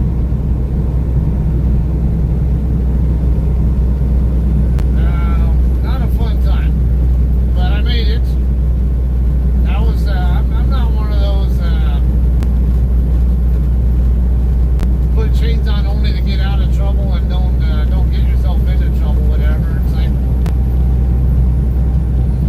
you know, you manage, if you respect the rules of safety and all that, and how to do stuff like that, or make sure you stay away from other traffic as well, generally shouldn't have any problems, even in those conditions. You know, it's where people drive too fast and lose control, where when you're near them when that's going on, or they cross over the freeway or something, is where you really run into a problem, I think.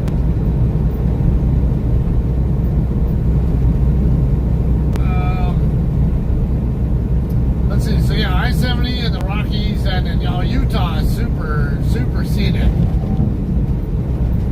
Yeah, if you have any idea what Moab and Bryce Canyon and all that, the Golden Arches and all that, whatever you call that, not Gateway Arch, that's the St. Louis. Arch, whatever that damn park is over there,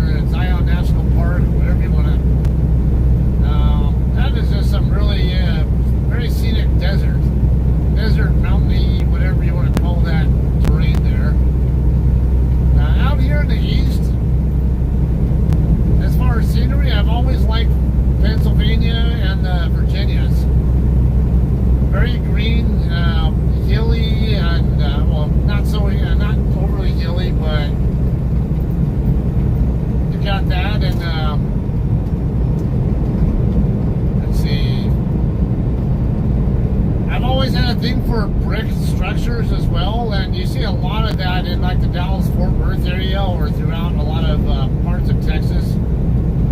So there was actually a time when I was working at March Air Reserve Base when I thought about moving over to Fort Worth, maybe get a job at Carswell Joint Reserve Base there and live in the Fort Worth area, because I went TUI there one time and I liked it a lot.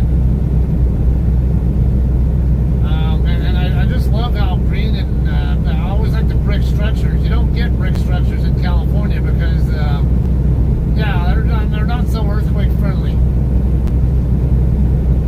Yeah, as you know, we get a lot of earthquakes in California, really large ones or moderate sized ones, even more so. Yeah, and I could go into a long story time with that too, with how many times I've been in earthquakes of 5.0 or larger, and even 3 of them that were 7.0 plus. Alright, so David, you asked about where in Idaho I went to college. I spent a year at Idaho State University in Pocatello.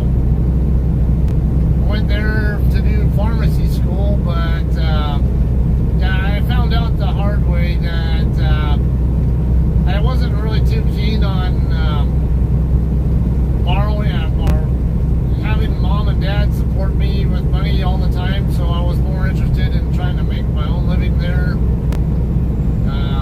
Or not necessarily make my own living, but yeah, you're hauling ass. I'm doing 68 miles an hour right now. I should probably pick it up to 70 here. Yeah, I just found out the hard way. I didn't want. I was more interested in working than going to school. Actually going to my classes, and yeah, I found out they're more laid back there, where they give you a syllabus the first day of class, and so you already knew exactly which days that you were going to have a quiz or a test or whatever. So I would just show up in class whenever they had a quiz or a test, or I'd go to my chemistry labs or whatever. But no, I had bad grades though, because I don't even know why. Because I even remember like in the chemistry class I was taking, and they had like freaking 300 people in that classroom there. It's like, I always wondered, like, what school, where do they really have classes where the classroom is really that big? But yeah, I saw it for myself. There really are classrooms that are that big, and like, holy shit, man, there really were like 300 people in that chemistry class I was in. And I did super well in chemistry in high school, so I thought I'd just breeze right through it, and nope. I think I forgot too much, and yeah, I just didn't put the effort in. Didn't want to have mom and dad always supporting me financially, so that fizzled out, and I kind of languished for a couple of years after that, and decided, I'm not doing anything with my life, and hanging around with the wrong people. Never been arrested before that. Didn't want to get arrested, and had a feeling I was going to end up that way eventually. So I was like, I need to get out of here. Get some kind of good career job, and that's what kind of drew me to going into the Air Force. Now, Arugas, San Andreas Fault, that actually goes right through the Cajon Pass. And in fact, when I lived in Highland, because I live in Victorville right now, but before I moved to Victorville, right before I retired from the Air Force, I was living in Highland, which is over on the east end of San Bernardino. There's a Walmart over there. I lived, I would say, only about a mile away from the Walmart, if even, not even that. And the San Andreas Fault goes right there by that Walmart, right there at where Highway 330 and Highland Avenue are.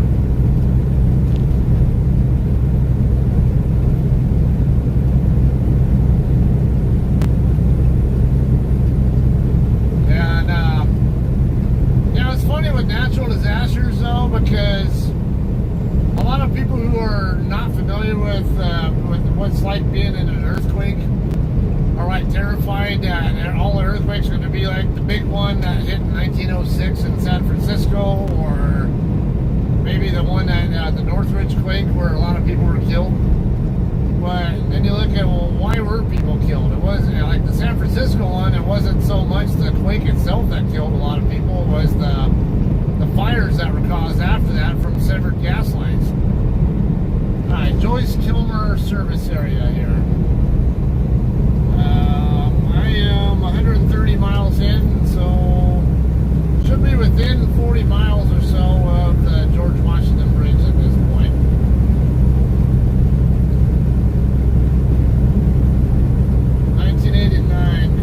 Which one was that? Because I was in 3 7.0 pluses. There was the Landers quake that was a 7 point. Is that the 7.3?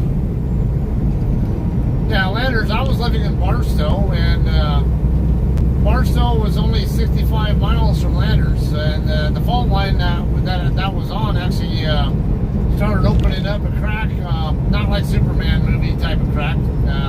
That's all bullshit there. And that's when I noticed a lot of people are terrified about earthquakes. You know, like, fuck that, you can keep your earthquakes. I'll stick with my tornadoes or hurricanes or mudslides or whatever else. I don't know. No, earthquakes, a lot of our structures are actually engineered to handle strong earthquakes, you know, to survive, you know, to stay up. The Northridge quake, that was only a 6.7, I think. So, but it was, I guess, stronger than the other ones in intensity. So they ended up redoing the Richter scale because of that one, if I remember right. And that one killed a lot of people, but what happened there was, in a lot of cases, were you had like maybe 3-story apartment buildings, and that were close to the epicenter. And you would think the worst place to be would be in the top floor. Nope, that was the best place to be. The worst place to be was the bottom floor, because it got crushed by the other 2 floors, and the top floor had nothing else to crush it. So, you know, the top floors were mostly intact. Very not so much damage to them, and not much for injuries either for people who were on the top floors of those buildings. But the ones who were on the bottom floors got crushed. Landers, though, yeah, I remember, because a lot of people don't know with earthquakes too. There's different types of earthquakes. Now, David, I know he spent a lot of time in Southern Cal also. I know David's been, he's felt a lot of earthquakes too. I bet you anything.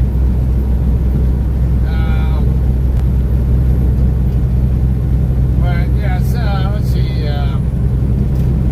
There are 2 types. There's actually 3 technical types of earthquakes, but as far as what you feel, more like, I would say 2. So you have either a roller or a shaker, generally, is what you feel. And the shakers, like the Landers quake, it woke me up at like 4 in the morning or whatever it was, 4:30 in the morning. I don't remember what time it was, but it was early. Just barely any kind of sunlight, not even over the horizon, but just enough where you could actually see outside. And now shakers, especially a big one like that one, you'll actually hear it coming before you actually feel it. Now you'll actually hear a rumble. Yeah, it'll get more intense rumbling, and all of a sudden it'll just start, like, you'll start just feeling shaking back and forth kind of feeling. And I remember on that one, I had a water bed at the time that I was sleeping in, and I could feel the whole water. Like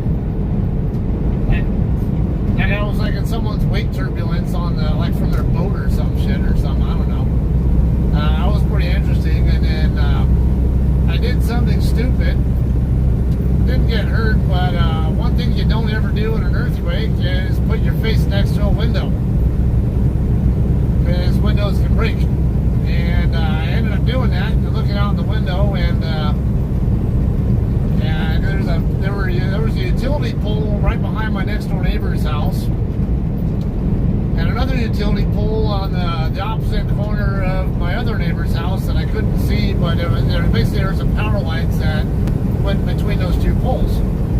Power lines went right behind my house. And I remember looking out there and I could actually see the pole itself kind of swaying back and forth between, like from left to right. And the power lines right behind my house were like bouncing up and down like someone was playing the fucking double dutch or something.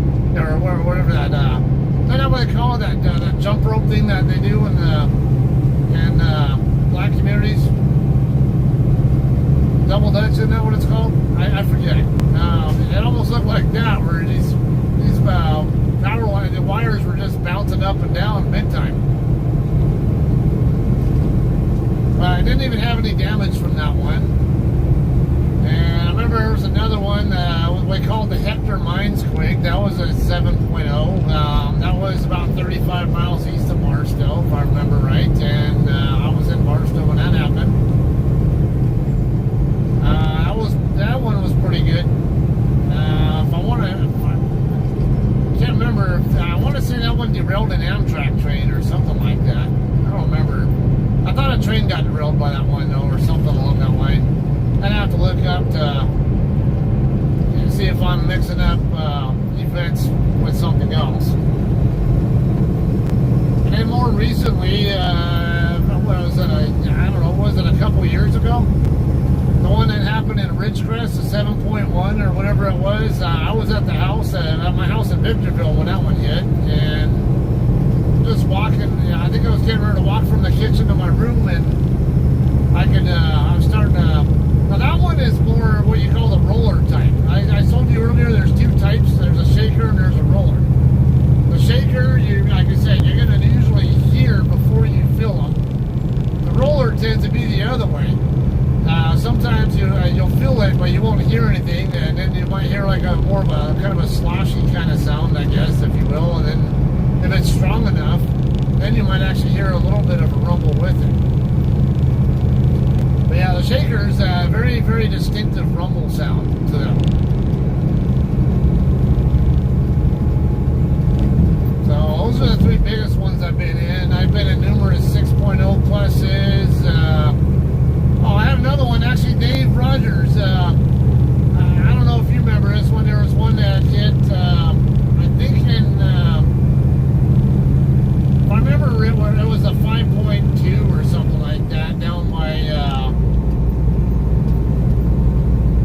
what's that town that's on the way down to Glamis? Borrego, or no, it starts with a B. I can't remember the name of that town down that way. It was down that way. But I was just leaving the base, and I was in my Tacoma.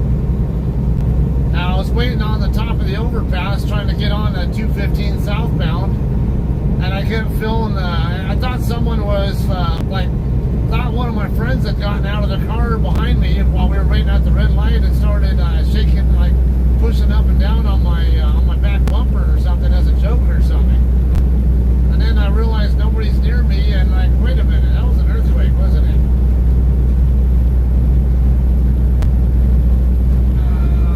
Yeah, shaker, I mean, rollers, those can be some interesting ones, though, because, yeah, I remember there was another time I walked into the shop there, when I was a full-timer. Alright, so all the trucks are camping out over here, nobody's passing at each other, makes me wonder why. I think I'm going to just do what the Romans do here and do what they're doing until I know more. Alright, so 287 up goes right here. Okay, so maybe it's nothing to be concerned with.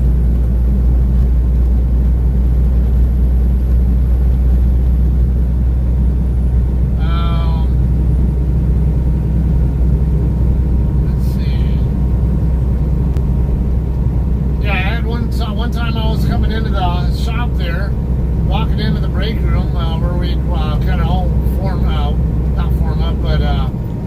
gather up when we first come in, for a roll call, whatever, to talk about what's the priorities, what aircraft needs days, what kind of work and which ones have what priority and all that kind of stuff. Just barely walking in through the, like where the restrooms are at, and almost into the break room, and my boss is sitting there on one of the couches, and he just says, "Earthquake," like, huh? I thought he was messing around with me or something. I wasn't feeling anything. And he goes, "Yeah, we're having an earthquake right now." I'm like, huh? And I was like, "Yeah, look at the door over there. There's like some double doors that could look out into the hangar." And I look over there, and sure enough, yeah, I can see all the mobility bags in there shaking. Yeah, this other truck out there is not going to let me get around to these guys, so just camp out here until the lane clears. Yeah, I've been in a ton of earthquakes. They don't bother me at all. They're just, actually, I'd rather just call them like an e-ticket ride at Disneyland. This will kind of give, we'll see how many of you guys are at least my age or older. It's back in the days, when I was just knee-high to a grasshopper, when you went to Disneyland over there in Anaheim, they had, when you got to the park, you had to buy basically a thing of, like a booklet of tickets. They had like A, B, C, D, E, whatever. And the e-ticket rides were like the thrill rides, like the Matterhorn, Space Mountain, those ones. And so it became a running joke. In fact, my first time ever flying in an aircraft at all, ever, involved someone making that kind of a statement in it as well, which I'll get to on that in a second. But yeah, most of those big earthquakes, I just say they're like an e-ticket ride. I don't know why people worry so much about them. Really, the biggest concern you have in an earthquake is what's above you. But most people I know who aren't from California, who are afraid of earthquakes, they always seem to have this fear that the ground's going to open up and swallow them up, like in the movie Superman, where Lois Lane's car gets swallowed up. I'm like, that's Hollywood bullshit. That doesn't happen. I mean, yeah, there are cracks that can open up, but they don't tend to be anywhere near that big, and they usually only happen right where the fault line itself is at, generally speaking.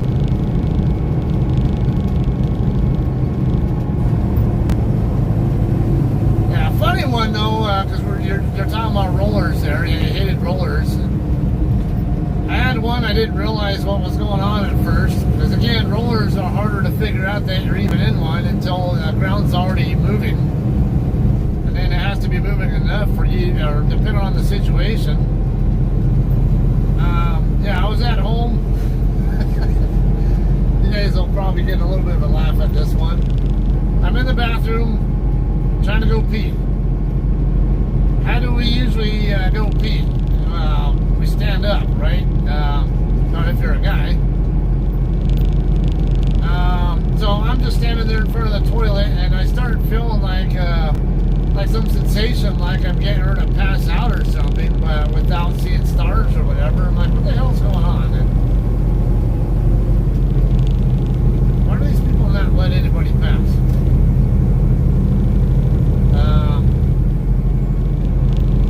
Alright, Grover Cleveland service area coming up here. Oh, that problem just took care of itself.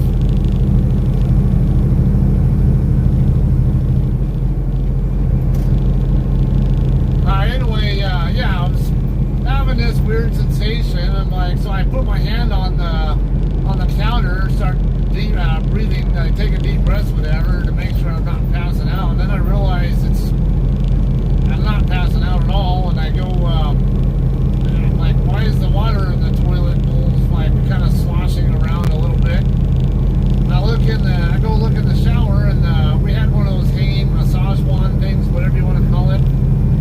And I saw that thing doing the same thing. So I'm like, wait a minute, this is an earthquake.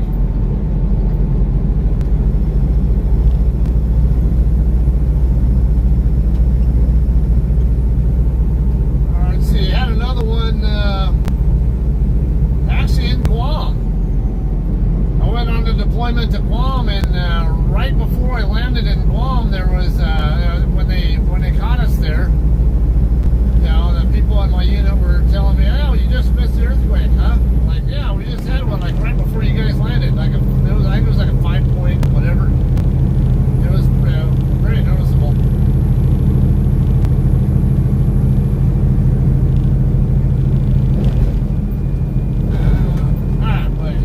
Talk about e-tickets. Like I said, like back in the day, Disneyland used to have that until they changed their system. And yeah, because you could only have so many e-tickets, and then let's say you wanted to go on e-ticket rights more than what you had to go back and to the will call office and buy more. That's been long gone. Many years ago, though. That was in the 70s. When they did things like that. Now, I said something about my first time flying on an e-ticket ride thing. I mentioned earlier I was in college in Pocatello. My first time ever flying in my life was flying home for, I think it was Christmas break, from Pocatello to, I flew down to Las Vegas. And my parents picked me up in Las Vegas. It was in a small puddle jumper aircraft known as an EMB-120 with SkyWest Airlines. EMB-120, it only holds about, I think it's 30 people total. Yeah, I think it's one side only has one seat, the other side has two, and it has like 10 rows, and then I was in like the very back row on the first leg, I think. Yeah, we flew from Pocatello down to Salt Lake City. That was pretty interesting, but I was worried about it too because there was a freaking big, huge ass snowdrift in between the taxiway and the runway. Like, man, are we gonna go sliding off the runway in icy conditions or some shit? I don't know, because I think we had just gotten snowed on not that long, right, like within the day before that or something like that. I don't remember. Yeah, but we get down to Salt Lake City, and the next leg, I'm up near the front, like in row 2. Now, on another EMB-120, and that one made a stop in St. George, Utah, and then final, at least I got off in Las Vegas. But we made a quick stop in St. George, but on the way down to St. George, man, there was so much... we were getting so much turbulence. I think it was the mechanical type of turbulence, but from the winds coming off all the canyons there, they said. We were getting thrown around a pretty good amount. And I'm like, of course, this is only my second time ever being in a damn airplane, and I'm worried about like the wings breaking off or some shit, and us plummeting to the ground or some shit. And then next thing I know, I hear this guy, like in, I think the next row back behind me, joking about how, yes, like he was so nonchalant, like, yeah, it's like an e-ticket ride. Yeah, he didn't even give a shit. And I'm looking over at the flight attendant, who's basically seated in a jump seat facing right at me, right up in front of me.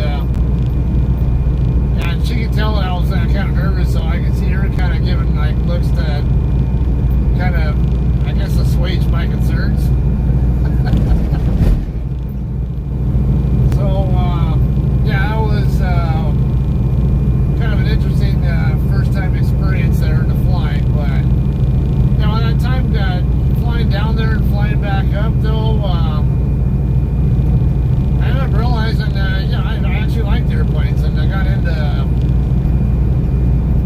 you know, I don't even know, like, you know, I was talking earlier about how I wanted to get out of town and get some kind of a career, get around different group of people to hang around with and stuff. Yeah, that kind of gave me the bug to work on airplanes, or work with airplanes in some way, shape, or form.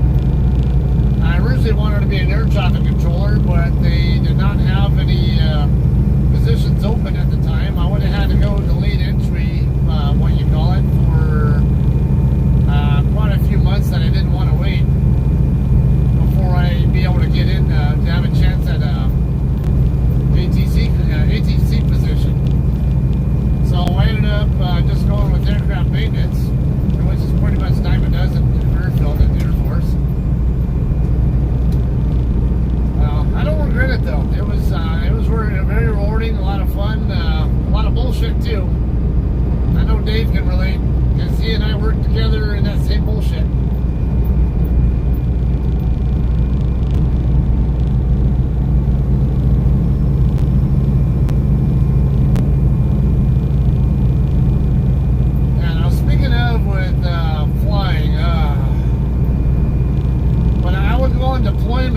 heavily when I was active duty, and I started realizing I much rather like the shorter, well, relatively shorter, where I would have like a 2.5-hour flight to Chicago from Tucson, and then like a 7-hour flight from there to Brussels, and then like a couple-hour flight from Brussels down to Venice.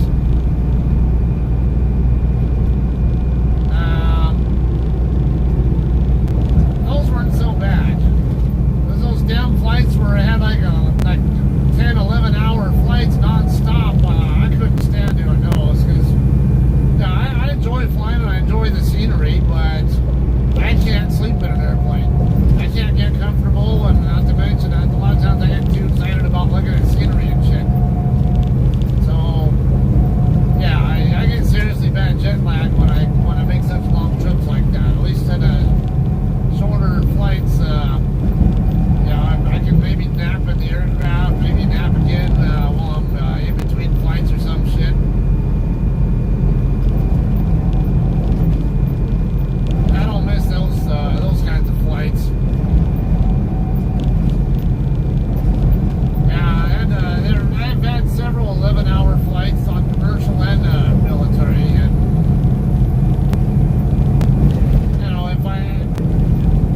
I would say the best of those that I ever did was actually at a C-17 coming back from Turkey. We went from Incirlik Air Base, Turkey, over to Rota what's that, naval base in Rota, Spain. Yeah, it was only about a 4.5, I don't know, 4 or 5 hour flight, whatever the hell that is. But then we went non-stop from Rota to March, all the way to the west coast of, in California, and that was a good 11-hour flight. Well, at least on a C-17, the seat, you're not sitting in troop seats, and a lot of people, Dave, here's another one that Dave will vouch for. Pretty common for people to bring, who the hell's going to do 45 through here? Get pissed off with that.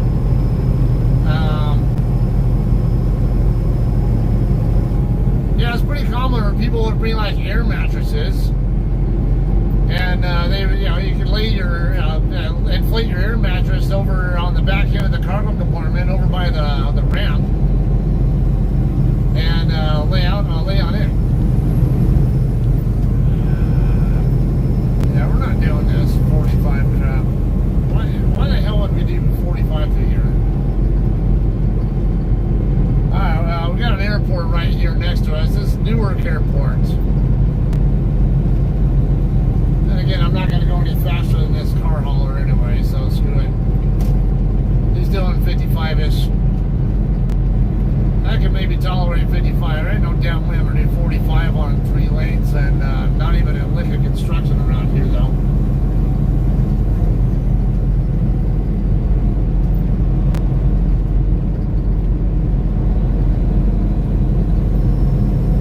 Yeah, 4 million miles, that's, you put in some time to get that. How long did that take you? About 40 years, or I would say at least 30 years, if not maybe even 40. Now, one of my friends here at JCT's got about 6 million. Actually, we have another guy here who has 10 million plus. Yeah, and a lot of people are questioning, how the hell you got 10 million? I didn't know damn way he really got that many, but yeah, he really did. He's verifiable too. It's not all with JCT. In fact, yeah, the guy with the 10 million, his name is Larry Miner. He actually got Driver of the Year award too, and he did a lot of ice road trucking back in the day. We do a lot of Trans-Canada, between the U.S. and going over to Alaska. I don't know all the full, and I know he started driving around the Vietnam War. I can't remember if it was right around when Vietnam War started or or if he was a vet and started driving right after he got out of Vietnam or something. But yeah, he's been a long time.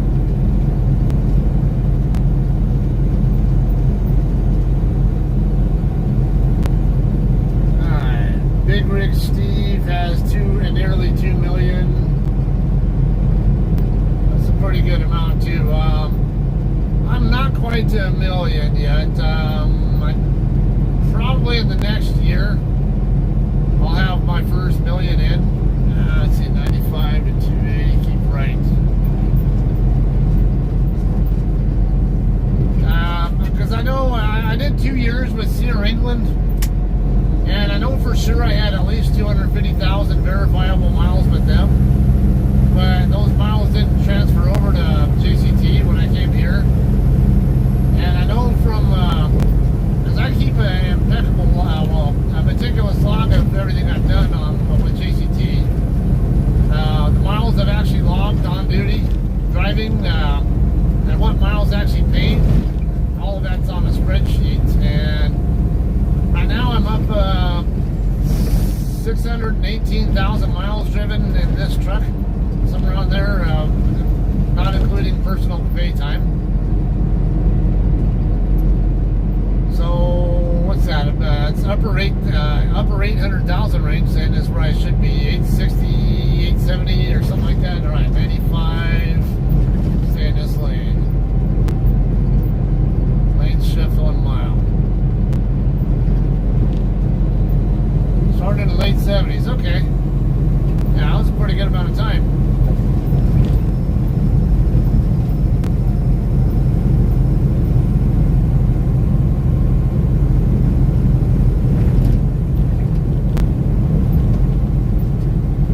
Let's see. Yeah, I usually log about, as far as paid miles are concerned, somewhere in the ballpark of 135 to 140, and well, now that we're getting paid practical miles at JCT, it might actually end up more in the 140 or so range, maybe even a hair over.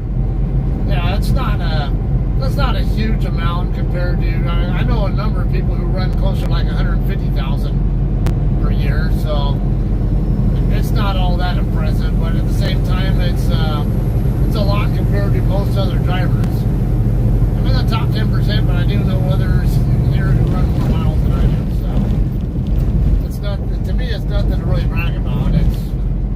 It's nothing, and I do completely legal logs. So to me, if I can do it, anybody can do it. I have the same truck, same well, not same truck, but same governed speed, same rules.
reach each milestone. It really depends on what kind of driving they do as well.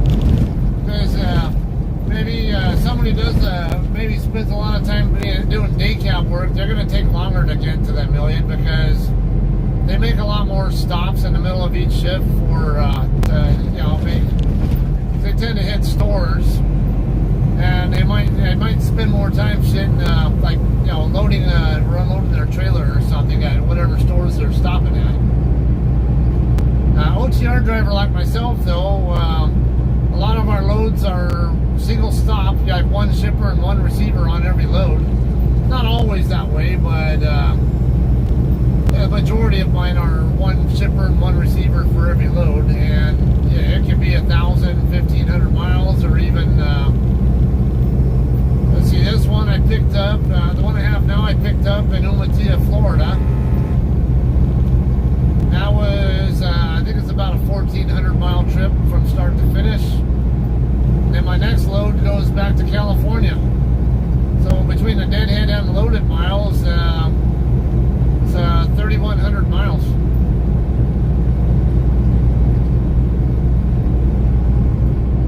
So yeah, I can rack up miles pretty fast by doing loads like that.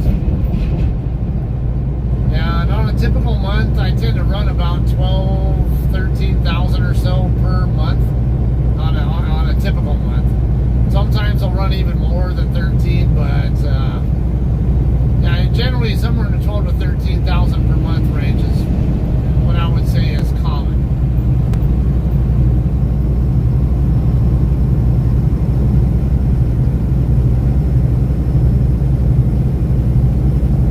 Yeah, and I agree with Ruckus. It's I really did enjoy the aircraft work, but honestly, I did start to get bored with it too. But not to mention the management bullshit. So at least in AR shop, while working on the KC-135s, I saw firsthand just how effective the sustainment efforts were. You know, when I would go to those PWIG conferences over in Oklahoma City, and I would see all the stuff that they were working on with how to make the aircraft more reliable, and man, they were not kidding around. They made that plane a lot more reliable than when I first started working on it. It actually got to where a lot of the big jobs that were actually kind of made for keep you occupied, whatever, if nothing else. Man, it got to where so many of those bigger jobs I hardly ever did. Like I used to have to remove a landing gear off of 135 for a strut repack at least every month, at least once a month, sometimes twice a month, and then it got to where it would seem like we'd only pull a landing gear for a strut repack maybe a couple of times a year.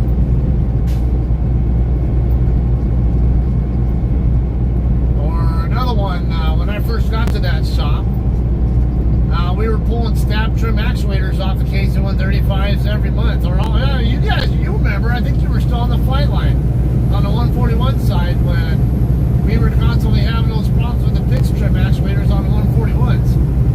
Or the pitch trim system, and it'd be a constant battle between us, the electricians and the hydraulics guys, about what exactly is really causing the problem. So we'd end up getting stuck replacing the entire pitch trim actuator like at least once a month. Yeah, that was a lot of that was a fun, interesting job. Now Dave's well versed on this. For those of you guys who don't know, C-141s, they have inside the T-tail, cash users keep right. Well, I'm not doing cash. Yeah, we're getting right across the George Washington Bridge here, by the way. American Dream. The big Ferris wheel here.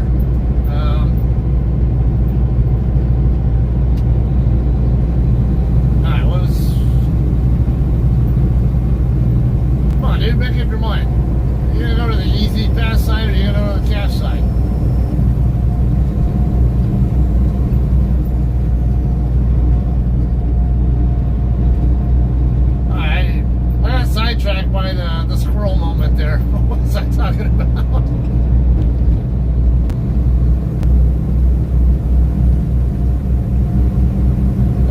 John, welcome back. Yeah, Terry talked me into getting into streaming again. I found my son's old phone that I was going to use and put a charge on it. It's not I only have one charger up here that I can work with, so I need the phone that's doing the live streaming to charge more than it is. So, but yeah, he talked me into doing it. I was like, yeah, you know, I've been thinking about doing it anyway, but I was like, yeah.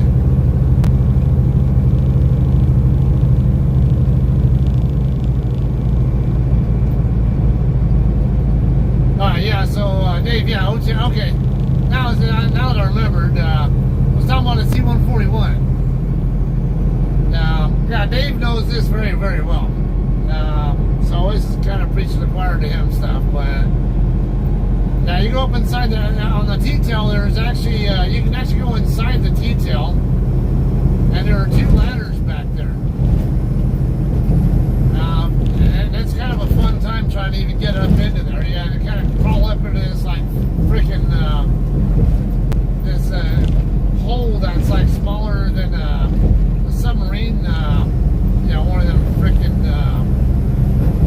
those doors that they use on submarines, whatever. I guess we had to crawl across this little catwalk up on the hayloft area, as we called it, up above the cargo ramp. Or there was a hole in the cargo up above the, you know, that hayloft where we would use a cargo strap and kind of make like a swing thing out of the cargo strap, and then use the cargo strap to boost ourselves up into the hole. Alright, Vince Lombardi service area. But yeah, you'd end up on that catwalk, and then you'd have to sit up to get your head up inside the hole that goes up inside the T-tail. And then once you got on the T-tail, yeah, you were out there at the front ladder, and that would get you all the way up to the very top of the tail and where the pitch trim actuator's at. Why are you slowing down, dude? This van right next to me was in the, not like I sped up. I mean, my speed has been pretty much the same right there. They just suddenly decided to slow down for some, who knows, whatever reason. I know they're pissing off the curb that just moved over my lane now. Alright, 95 north this way. Yeah, we actually had a guy did a fitness test and ended up going working in inside the T-tail on the back ladder. If I remember right, I was an avionics guy. This was in the summertime, like in August, when it's the hottest time of year. And this guy goes up there and passes out from dehydration, and they had to have the fire department come out, and I don't even know how they got him out of there. That couldn't have been a very fun time.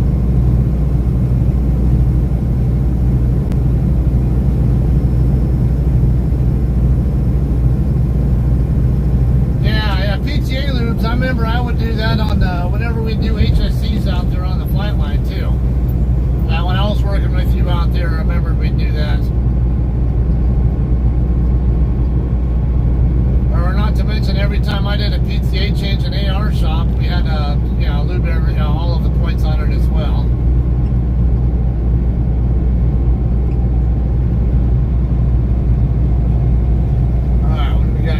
Upper level, all trucks to New York, I-95 north. God, I remember this.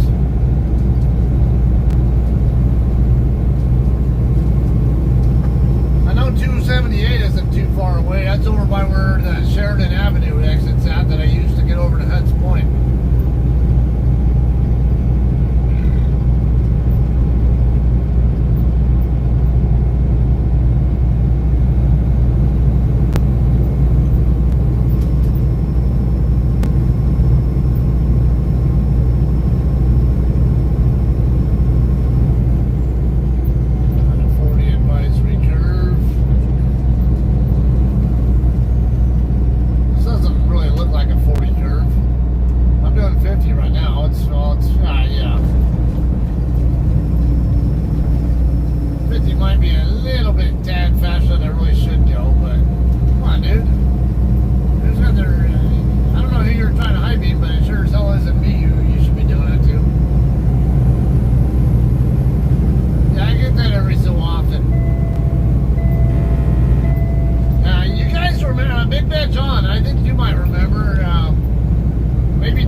headlights were getting really dim, and it was hard to even see the road. Yeah, and then I ended up replacing it because I have HID lights, and they cost over $200 a pop. And yeah, once I replaced them, they were, man, it was like a night and day difference.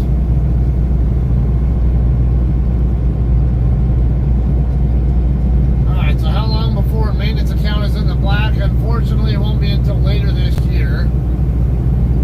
And I just had to get a new steer tire put on, and I still need to get my steer axle brakes replaced.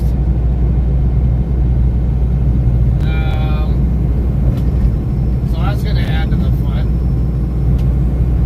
I was kind of projecting November, but if I don't stop having little nitnoid bullshit to take care of in the process, it might actually be December.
Coming up in that lane right now, so I don't want to. I guess I could have moved over. No big deal.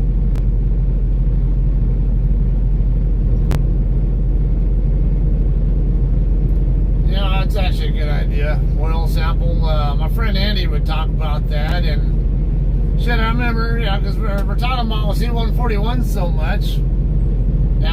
Dave and I. We used to have to do at regular intervals, do oil samples on the C-141's engines. Yeah, it was regular routine maintenance there. We'd take samples and send the samples over to our, as we call it, the NDI guys. They would inspect the samples for metal and see what kind, and then they would see what kind of metal was in there, and that would tell what kind of part is wearing out or something.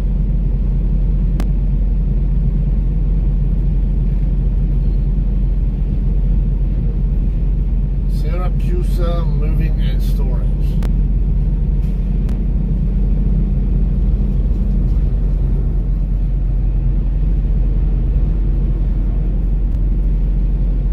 This guy next to me is Bradway Trucking out of Vineland, New Jersey. I've been to Vineland before. only once, and it was with Cedar England. It was a pickup. Oh, those guys were pissed too.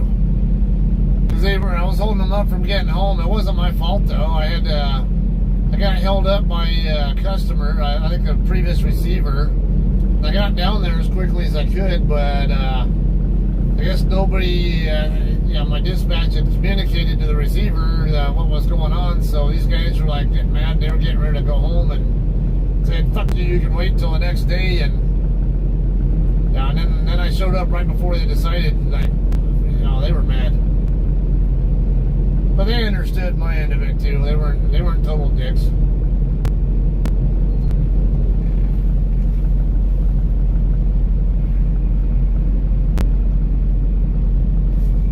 What is New York without honking horns?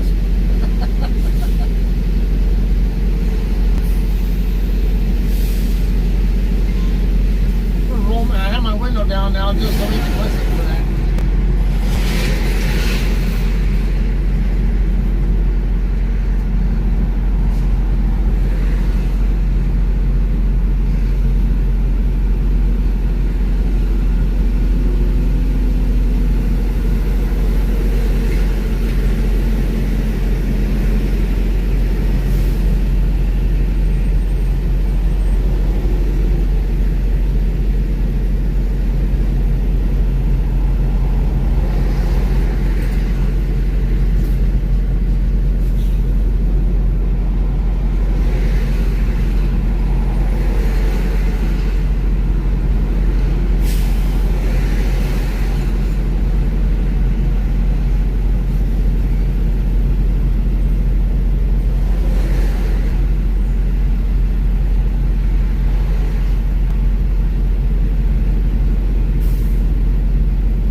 Don't they have a lane closure on the bridge or something?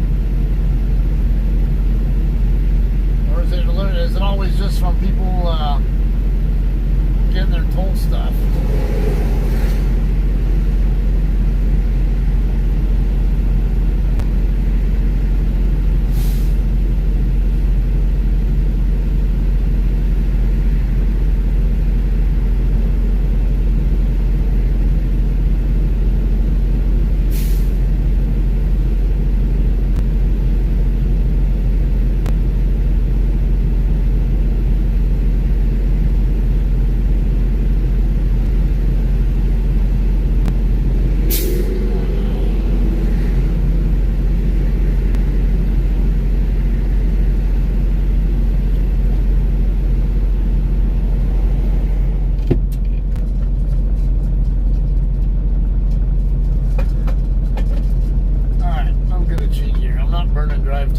Sitting here looking at the back of someone else's trailer.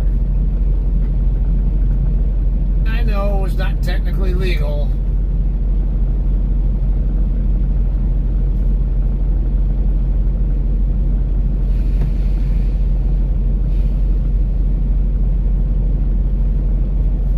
Then again, as far as I'm concerned, if my brakes are set, I should not have to be in drive status. I'm in, my brakes are set now.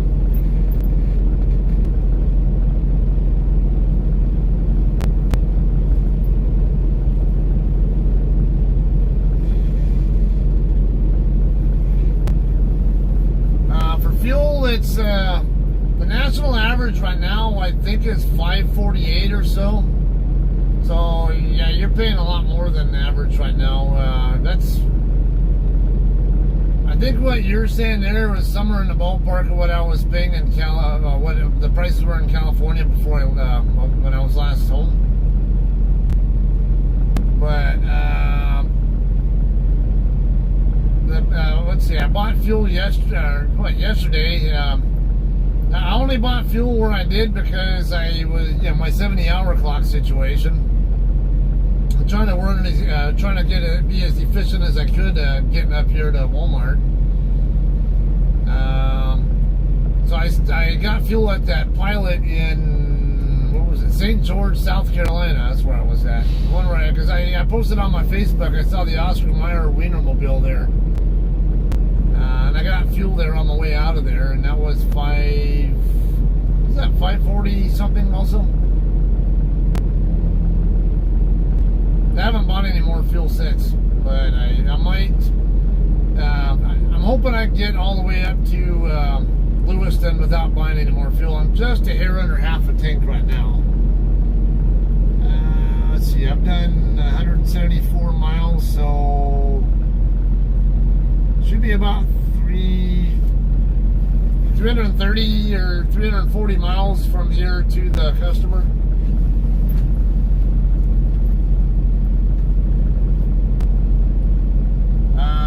Ryan, no, I don't do any loads at all into Canada or Mexico.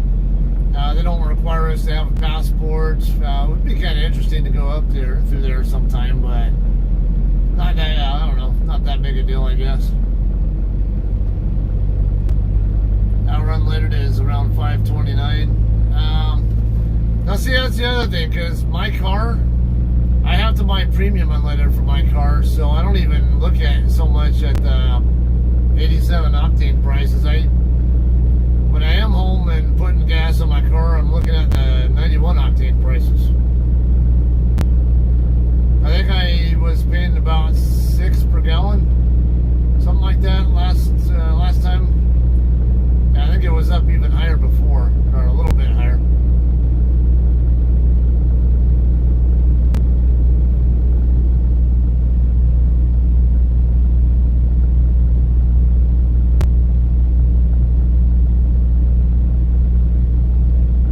I'm not planning on doing a 30-minute break on the freaking GW bridge.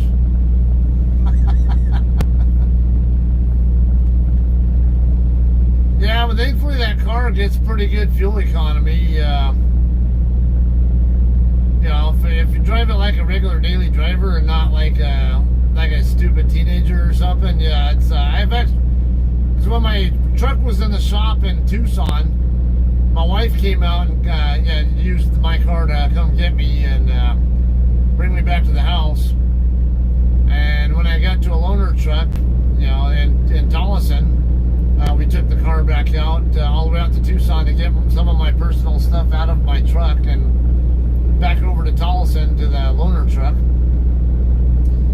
I actually got about 30 miles per gallon in that car all the way out, and yeah, I filled up right there by my house, right around the corner from my house. Ran almost 500 miles from there to Tucson. Yeah, actually, I was in Marana before I bought fuel, and I didn't even really need fuel then. But it was more of we were already stopped anyway for, you know, like restroom and drink and snack breaks, whatever. And so I ended up just, I got fuel there anyway.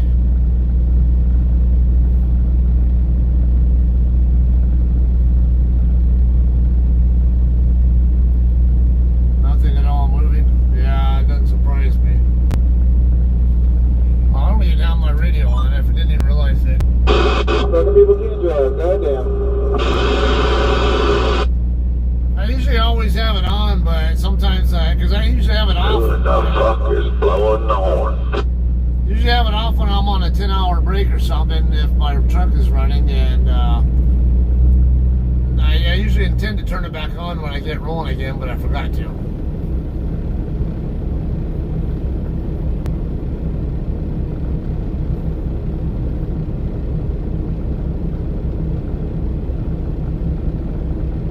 Man, it's 3 a.m. I came over here at 3 a.m. thinking it wasn't going to be no shit. It's all the shit.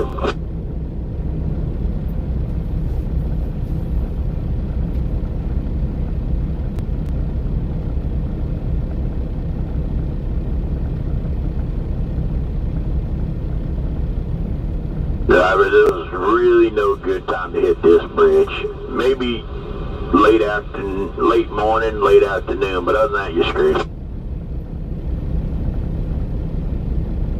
Shoot, it's my first time driving through this. I had no idea. Damn, you pumped your GW cherry on a high day. Where's Tom? Well, they're taking pictures. All he did was hit his mirror. Unfucking believable. Oh, you guys don't mind. I want to stop and take a couple pictures myself, okay? Well, just take them and send them. Well, if you're gonna take pictures, at least smile. Yeah, I can do that. Okay, Are so we gonna have a modeling contest going on? so is I'm that, taking pictures, guy, but we see this shit every day. Wait till you come over the middle of the damn day and you get into the cross Bronx and they're down there trying to sell fruits, vegetables, fucking water and shit. It's gonna be we're gonna do some modeling. Where's the girls at?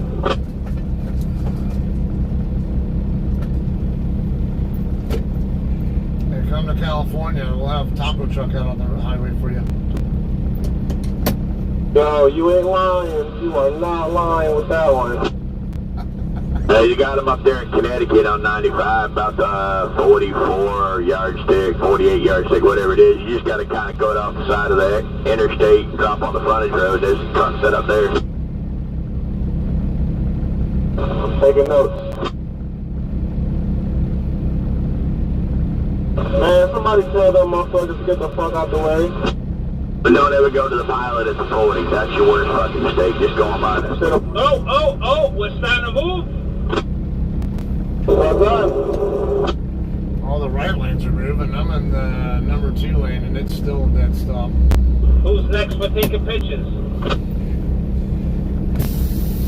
Alright, go for Yeah, the... two big trucks come together, then you gotta go through the cones and come back out through the cones again. Everybody in a motherfucking hurry, you know, man.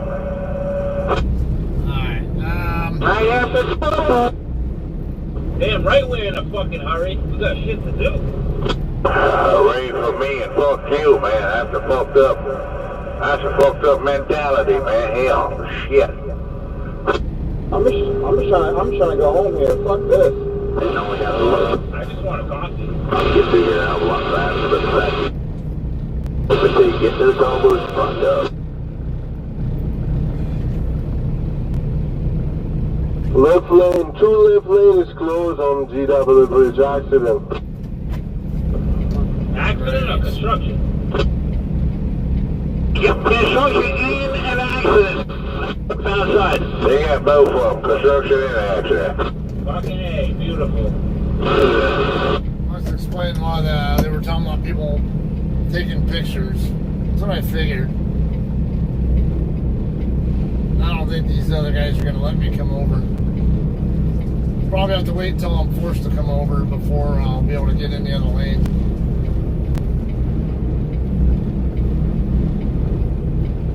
Let's do it. You see Mario? Sound like he's in pain. Yeah, we always gonna have a retard, you know how that goes. Probably fucking Michael stuck it up his ass.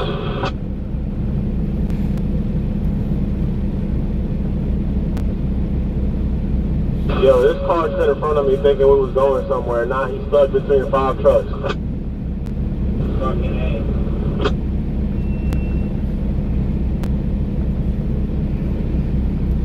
Oh, what happened? We were rolling. Everybody saw this was your fucking lane. What happened? Every fucking moment, what happened? 2 fucking lanes are closed.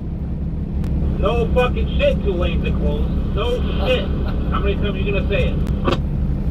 How many times are you gonna say what happened? I didn't fucking say what happened. How stupid do you have to be to hook up with another truck going at these speeds?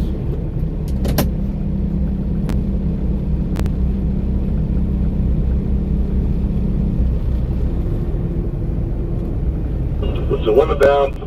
Hell of spot. This is the Democrats. They try to see how much bullshit we'll put up with before we finally snap. Yeah, it's all the fucking Biden lovers. Fuck Biden. Always got to be politics involved, What right? does Biden have to do with 2 lanes being closed in New York? Yeah, man, shit. Motherfucker talking all that motherfucking bullshit, motherfucker. President ain't nothing but a fucking guinea pig. I don't give a fuck if the Republican, Democrat, whoever's in there. They're a fucking guinea pig. You need to be worried about the congressmen and the senators. Them motherfuckers been in there for fucking 20 and 50 years with the same fucking idea. I agree, but Biden's Hell, they should have terms like a fucking president. They get in there and stay in there forever. And to death. Yeah, that's some bullshit for real. Yeah, look at Nancy Pelosi. Hell, they let all the motherfuckers in there. Motherfucker 80 years old, 100 years old, still in there, motherfucker. Them the ones you need to get rid of. The president ain't shit. Wow, this is kind of So, you'll be gone soon. Well, the problem is they keep getting voted in by their constituents. I don't know about that, but, you know, some Californians, they fight. Yep, like 85. You need to be in the one that's not closed. It wasn't me who voted for that shit. I live there and I didn't vote for that crap. It's the stupid coastal idiots who do that. Yes, sir.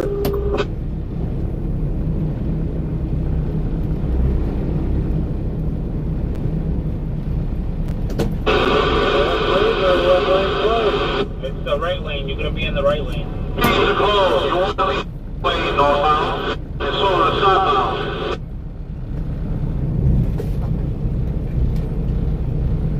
We either have too many people on the radio or not enough. Goddamn, who's letting that fucking step deck through with that damn branches sticking out? That's gonna fuck some shit up. Probably wearing flip-flops too. Man, how many cigarettes does that guy smoke a day? Step deck with a branch. They got big brackets sticking out. He's an oversized. He's sneaking across the bridge. Watch out for him. He'll tell you that side. That guy with that deep voice sounds like he smoked a lot. Way too many cigarettes. Over. Left lanes are closed. Same bracket. He's got damn oversized. Across the damn bridge. There ain't nothing damn oversized and two trucks. Here comes the tow truck. I guess somebody got fucked up. I thought they just ripped the mirrors off. What's that step deck's location anyways? Yeah, he's coming up to the bridge. Where's that?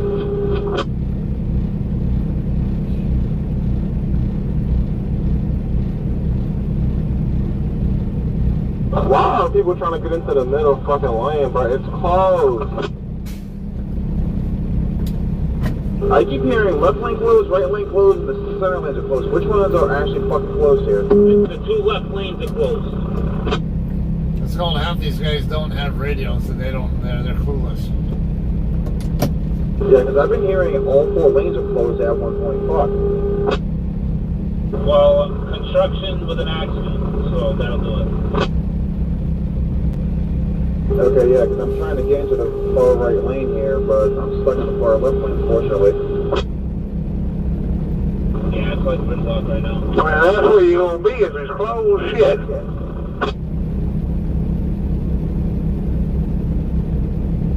Shoulda, coulda, woulda took the Tappan Zee Bridge if we knew about this. Yeah, I should have taken the Tappan Zee. Well, I thought about taking 287 around myself, but I didn't think this would be such a bad delay here. Yeah, you never fucking know. Yes, sir. Me and you're in the same boat, driver. There's a lot of people in that same boat.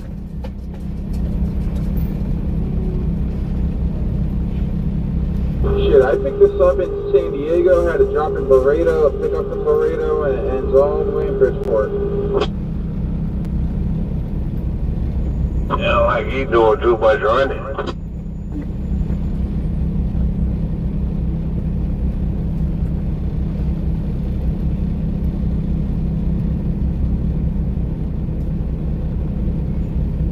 I had to do all that running. I stopped driving truck, man. California, Texas, and New York. Oh, no. Hell no. Especially not in a government truck either. No, man. I don't give a fuck I wasn't in a government truck, man. Shit. If I drive more than 150 miles one way, man, shit, I'm tired. Wide open. I can close fast as I want, but I picked this shit up on Sunday night, and I'm almost done. Thank God. Fuck that. That's for them young bucks. They don't know no better. Well, actually, I do know better because I'm a company driver and I get paid by the mile, so I'll say, fuck it, dude, man. I got bills and shit to pay. I hear you, man. That's what I said. That's a young buck don't know no better. Yeah, well, you'd be surprised, man. Shit, I'm 29 years old. I've been out here since I was 20, so yeah, I know better. Oh, shit, man. 9 years? God damn, that's a long time.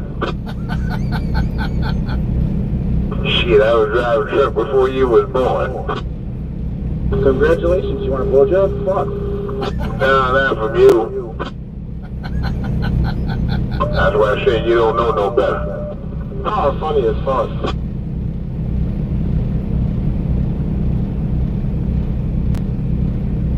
When you get a little older and you remember this conversation, you say, that driver was talking about what he was fucking talking about.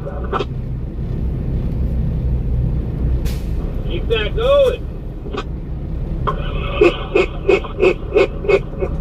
We need some entertainment and fun.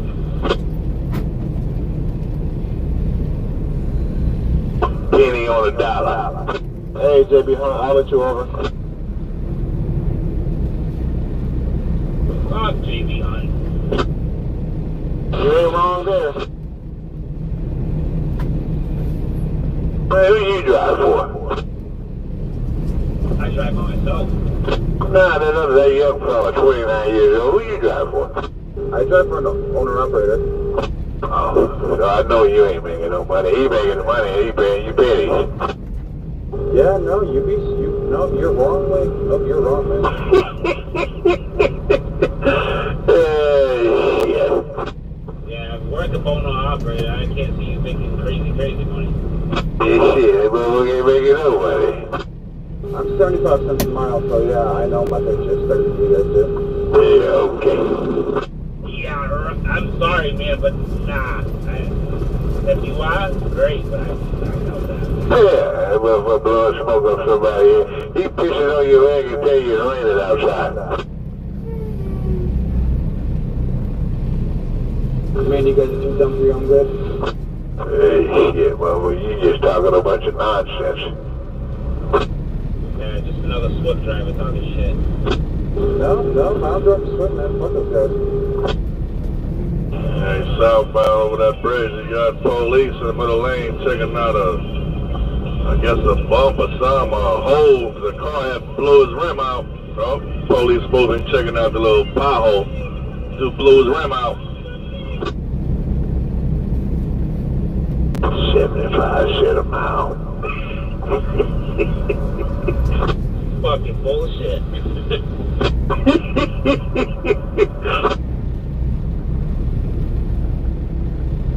Wrong with 75 cents a mile. Maybe 75 cents a mile and he's gonna put his own fuel in.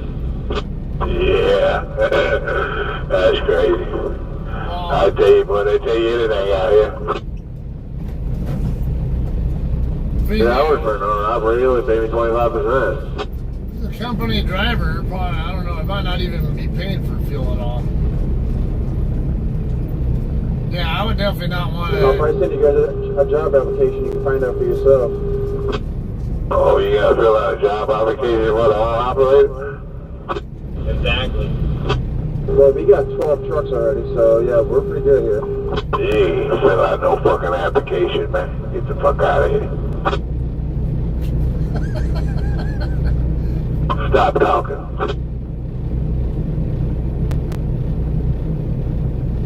How would you go back to drinking your coffee at your dinner table? Yeah, my dinner table right here behind these wheel here.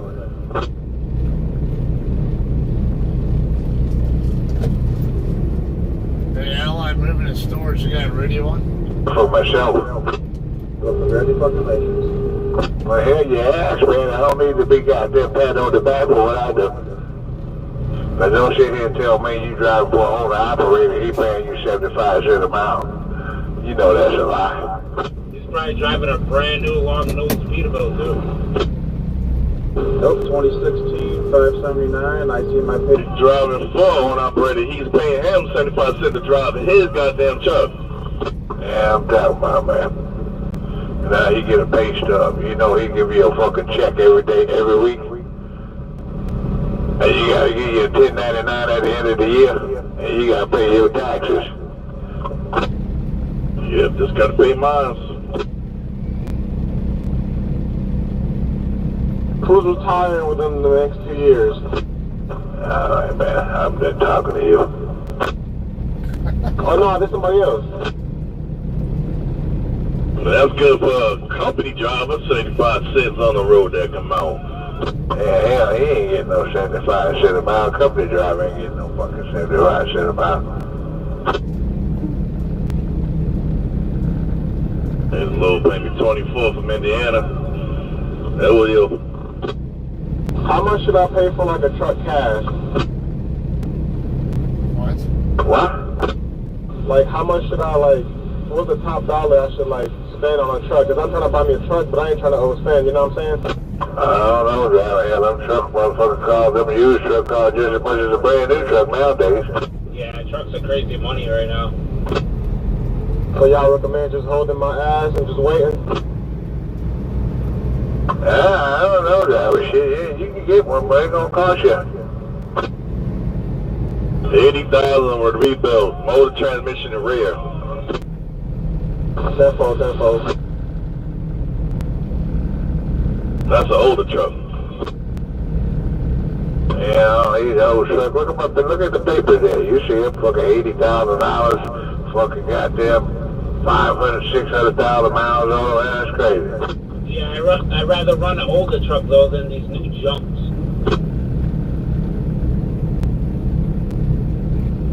That's why I said rebuild motor, transmission, and rears. It's hard to find one of those for 80 grand. Come on.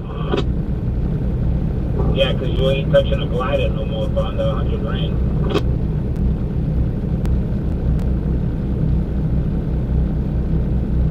Well, it might be better if you work for that, go work for that guy when he's working at getting 75 cents a mile, man. Yeah, you do pretty good. Yeah, well, I'm gonna do that. Yeah, you probably won't get no fucking miles. Probably running 500 miles a week. It'll probably be up to $1 next year.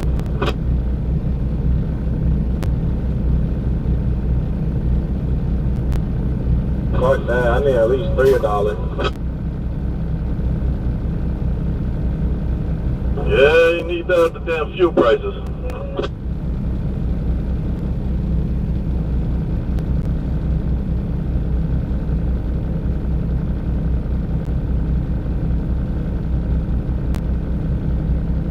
$1,704 days.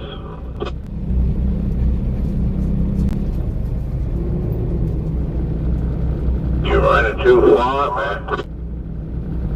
Man, fucking tell me about it. I just came from LA. I don't know where the hell you going, bro. Yeah, you ain't gonna get over here. Yeah, I don't know why you speeding up there. I'm in front of you. I don't know where you think you're gonna go. Yeah, it's all gridlock. I don't know. Well, I swear to God, I don't know where you're going. You better put on your brake, 'cause I ain't stopping. This perfect mover, little van, she gonna get his ass whooped.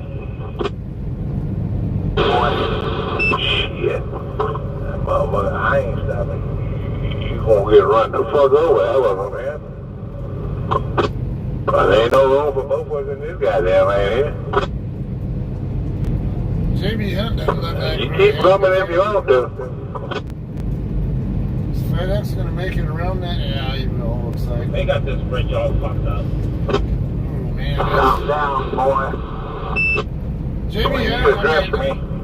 You address me with a title. You call me mister, or you can call me sir. And if you want to bow down and kiss the ground I walk upon, you can call me your majesty.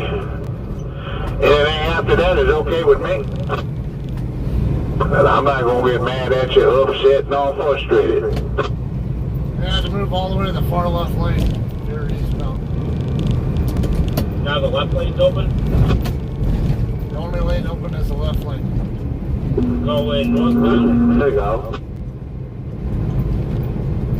Yeah, I'm about ready to get on the bridge now. It's a left lane only. On northbound. Yeah, north 95. Yeah, that guys is fucking assholes.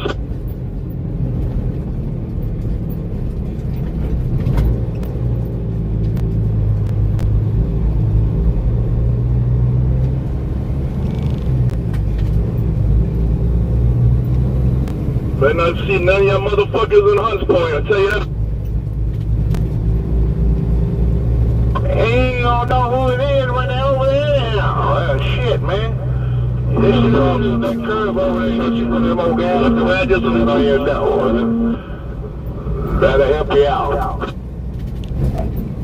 Y'all own my shit. Y'all fuck my shit up. I drag your ass on this bridge. Oh, man, don't do that. Don't do that, man. Hell, because you can always fix it, man. That's why they got insurance. And you make money off of it. I need an ass whooping first.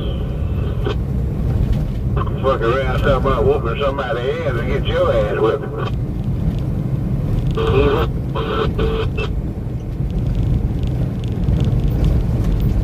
Hey, let's get me angry, see what happens.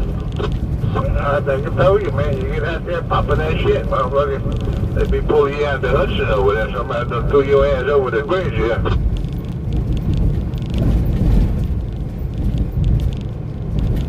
Because all the bad guys, they either dead or in jail.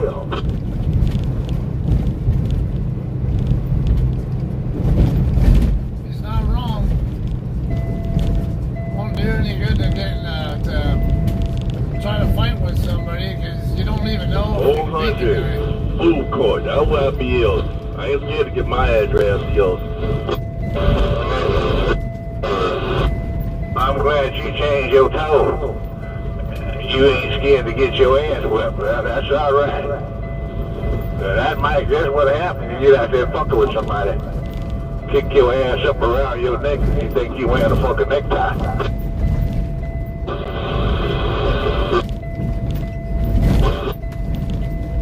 Yeah, okay. I'm going across the bridge. I got a bunch of poles on my trail here. I got a bunch of utility poles. Shut your mouth, sucker, and Oh, I saw you earlier. You were right next to me when I first got up there.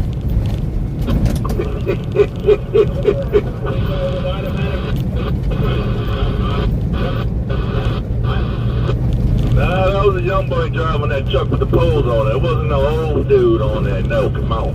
Yeah, it's me, man. I'm driving the white KW day cab with a boom on the back. I've got a load of fucking 35 footers on the trailer. That's me. I see. It's me. You know what I tell you.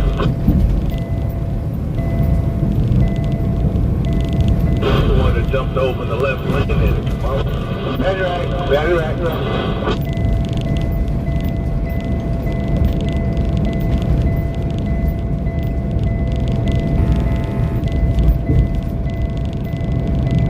I'm going to drive it like I stole it because I own it. That's the way you gotta drive it, man. You gotta drive it with some respect. You take care of it, it'll take care of you. Yeah, that company truck, I drive like shit. I don't do that no more.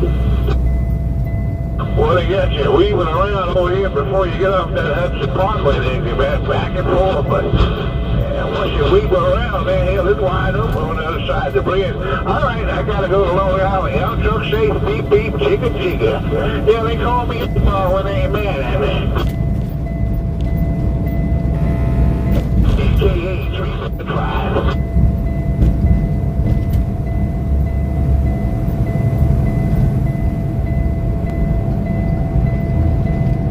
It cost me a truck job.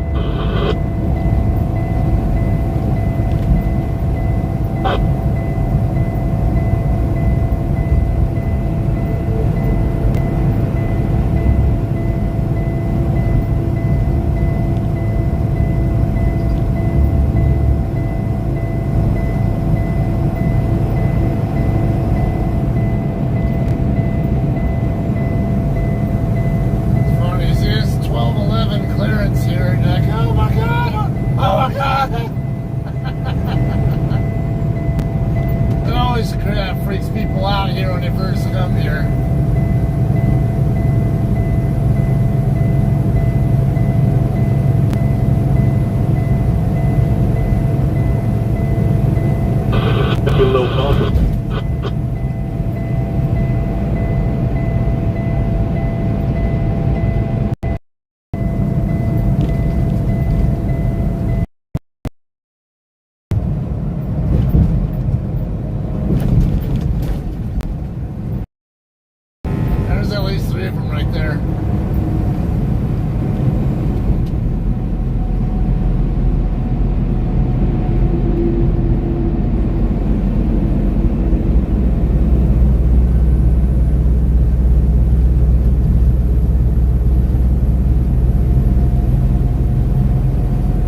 have to be watching the road most of that.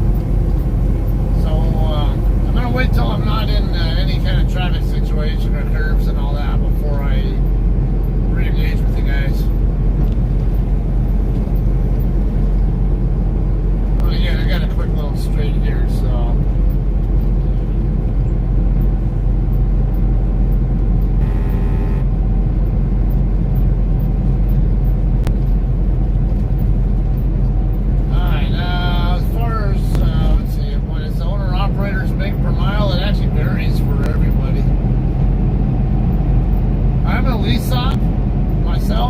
People will tell you not to do lease op, but I don't mind it at all. It works fine for me. I actually just paid off my truck last week and just got to get the maintenance account back in the black.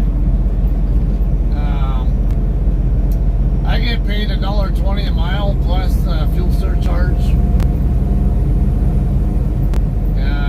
Right now the fuel surcharge is $59, so $1.79 per mile is how much I get to the truck.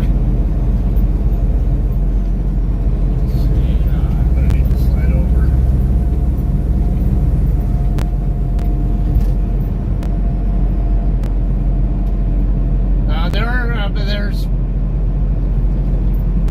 lot of those lease contracts, though. They'll advertise them in different ways to attract people. Like some will say that they'll pay you more per mile, but then you might have more costs that you come out also. Now they might charge you for more things that other companies might not. So a lot of trade-offs. I think it can be a wash ultimately.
base, and I was an extra in that movie.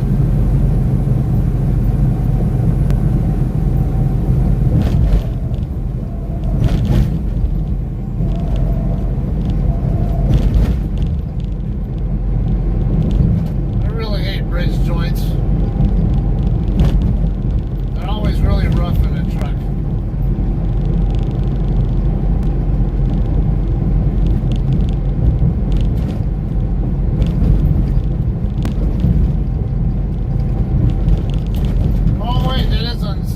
Unstoppable, isn't it?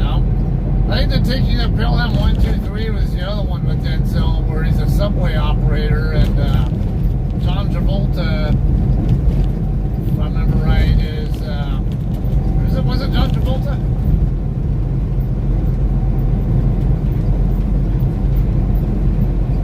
Okay, so yeah, that would be here in New York. Yeah, because I think that setting was the subway. And they were basically going to do like a terrorist attack and kill a bunch of subway passengers and all that, or some shit. I forgot.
neutral, and I would use the clutch to get into gear,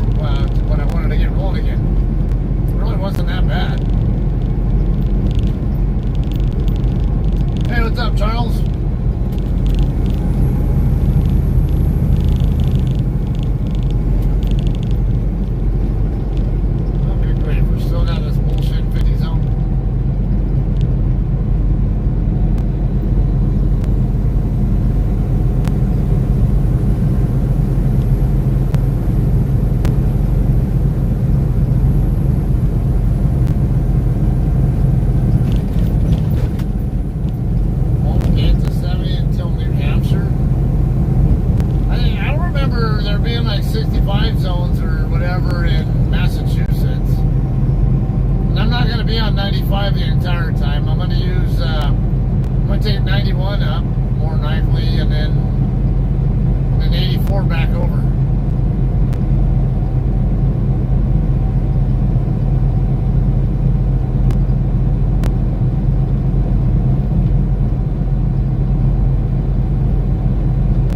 Yeah, I thought about taking 95 also, just so I can knock out Rhode Island, but yeah, I don't know.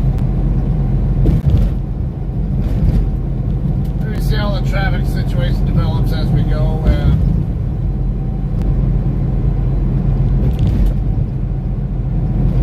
Hey, morning, Terry.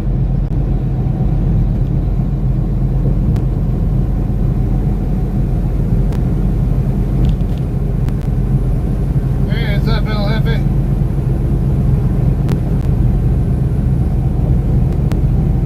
Is that True North Seafood Company? New York State Thruway.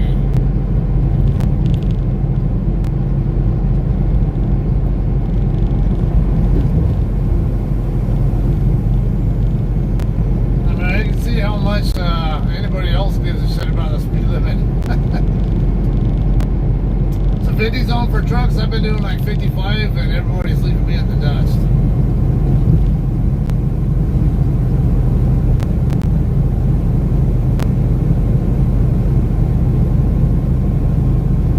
Yeah, well, my concern is whatever will get me to my receiver quicker. Yeah, I'd like to knock out Rhode Island because I only have Rhode Island, New Hampshire, and Vermont left to do before I can say I've been to all 50 states. But if I go that way at a cost of getting to the customer later, I might rather go a different way.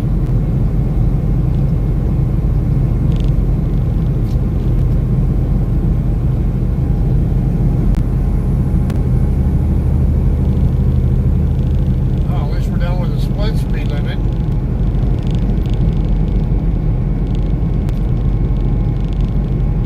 Been told not to help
unless they put a sign up telling you don't forget to use your turn signal.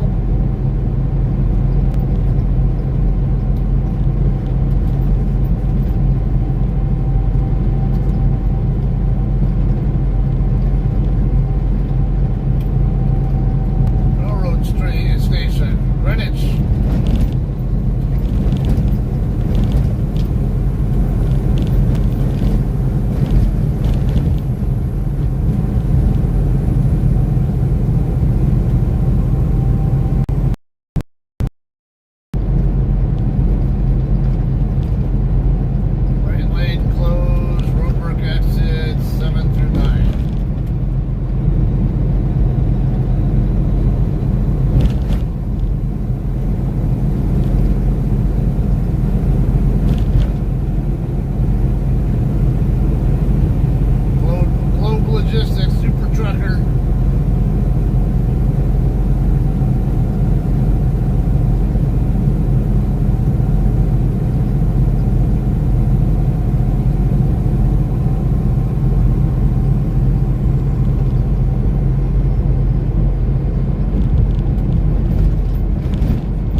fly to New Haven. I don't have my map up because my other phone is getting too low on juice. Actually, take a look.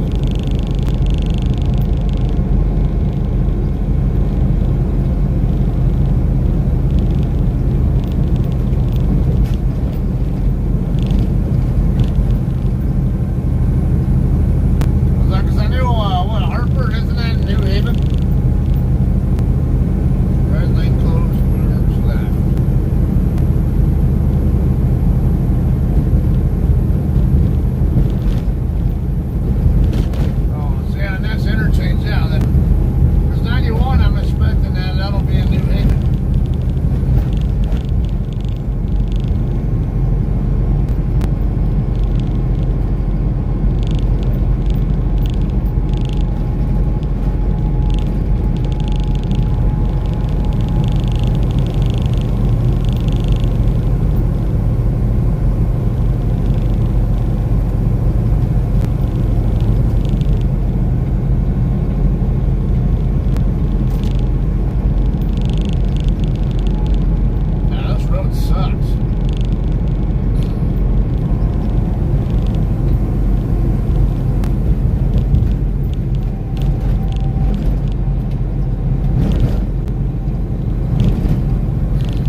U-Haul again, right? This one I thought I had a chance to get around U-Haul for a bit.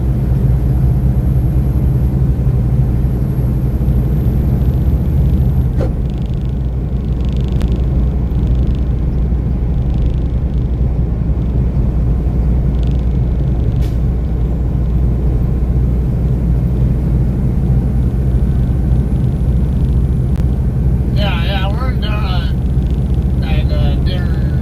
Darien, whatever you want to call it.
they were giving such strange marshalling signals to us that even our pilots were confused at certain ones that they were giving. I mean, the right turns and all that, like stops and all that, they'd say they were easy enough to figure out, but then they gave us another signal that we thought was something to do with applying external power to the aircraft, electricity to the aircraft, but it wasn't the standard ICAO signal. So like we were like, what the hell? And we don't use external air on C-130s, so man, but they gave some kind of signal that looked kind of like the external air or external electricity signal, but we were like all just scratching our heads like, what the hell are these guys telling us? I guess they want to know if they can put air they can hook up the power card.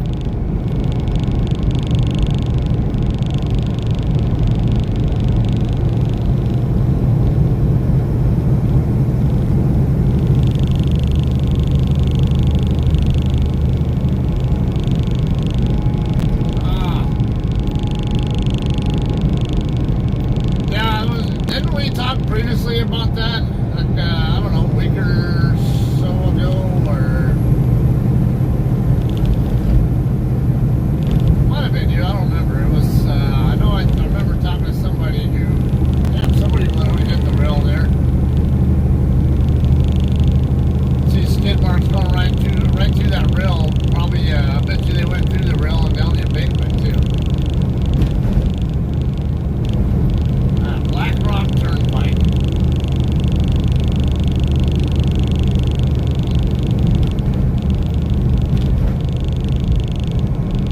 Starting to get some traces of sunrise now.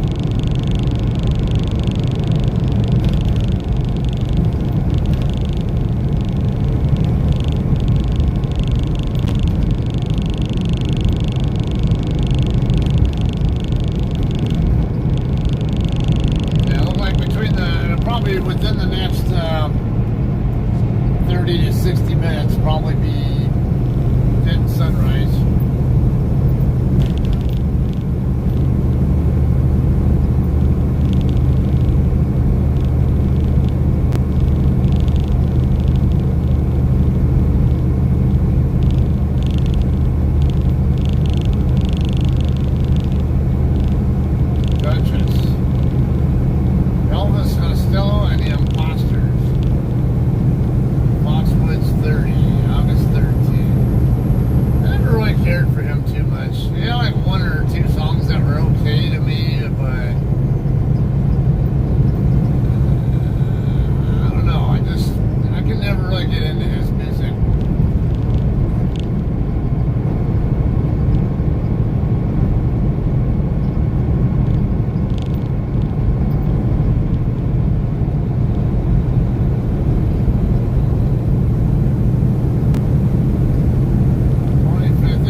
look at what the hell those things are on that guy's trailer.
Seeing ya.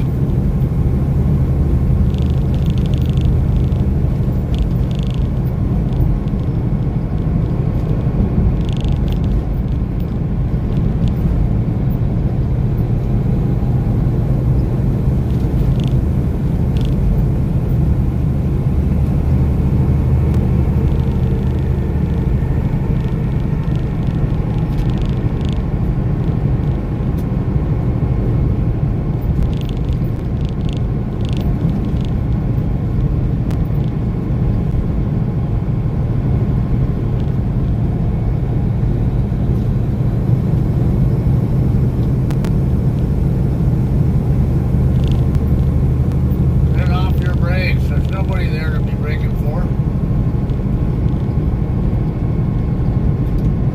That's only going to make me worry about if I'm going to have to adjust to you.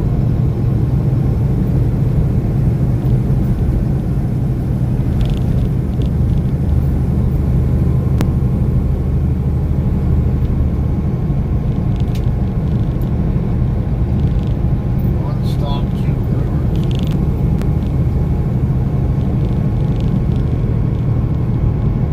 Honey spot motor launch.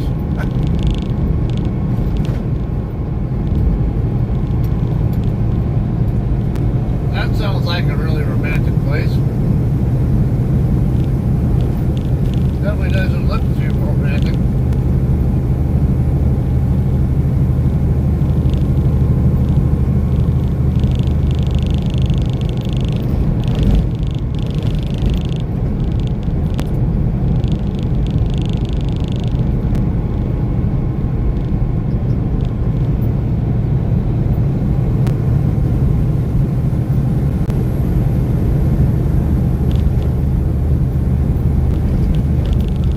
Stratford.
morning, Friday. Good morning, drivers. Come on, let's get up and get over this road, drivers. It's getting daylight. You're burning daylight, drivers. Let's go.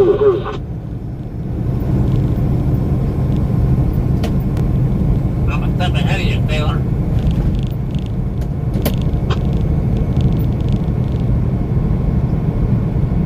Let's go, drivers. Burning daylight.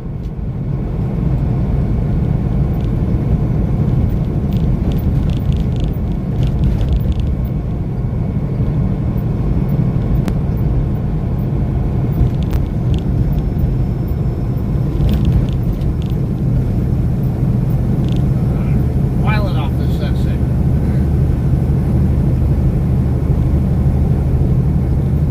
What's this other one? Second Brothers.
only just under 50 miles away now from the Connecticut Rhode Island line.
should be okay, but there is, yeah, I know there are always some songs that could cause the stream to get blocked later on.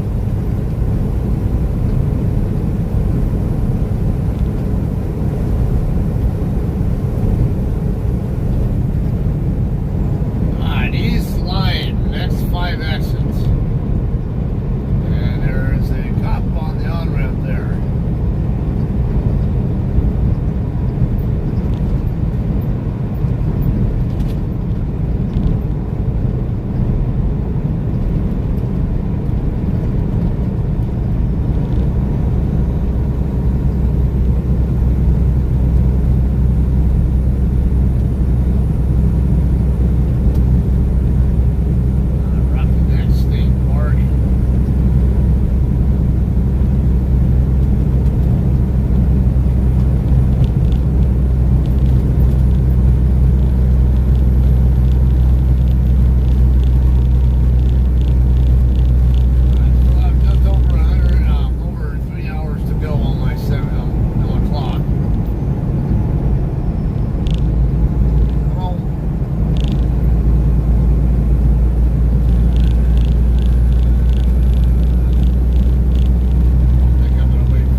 for the rest area also, so I don't burn as much time trying to get stopped or back on.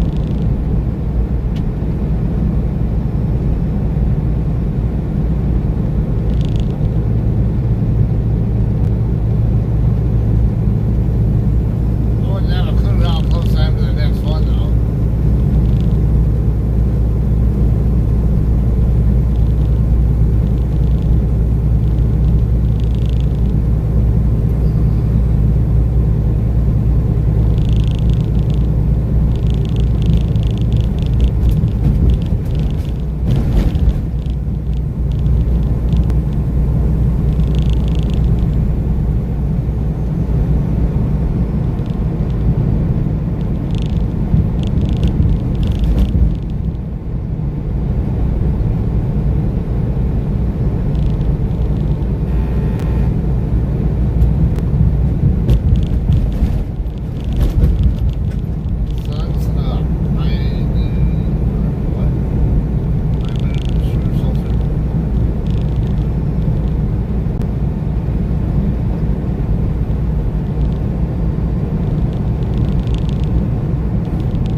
Oh shit, yeah, Mom, everyone probably felt the way I felt this morning, didn't want to come. But,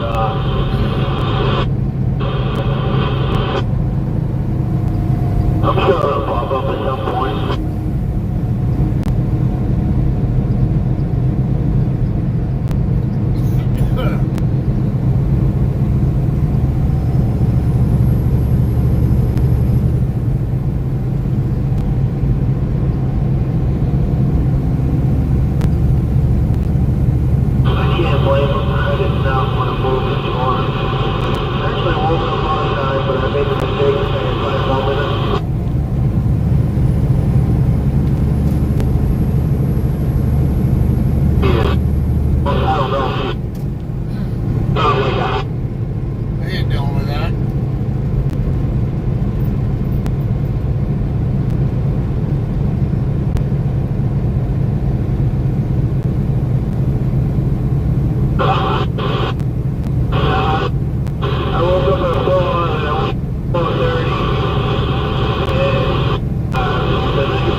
on a sign there saying truck, how many truck spots are open in some rest areas and stuff.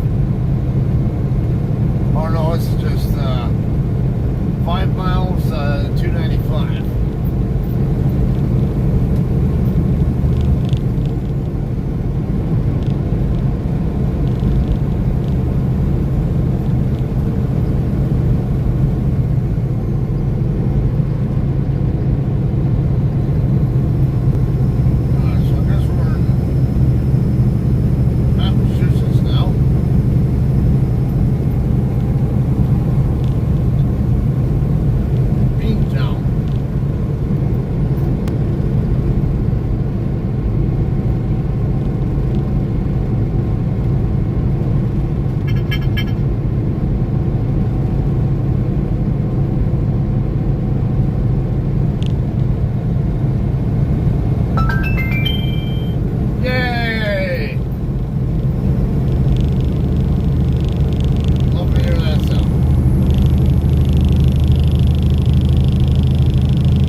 this guy, the Conestoga guy next to me first.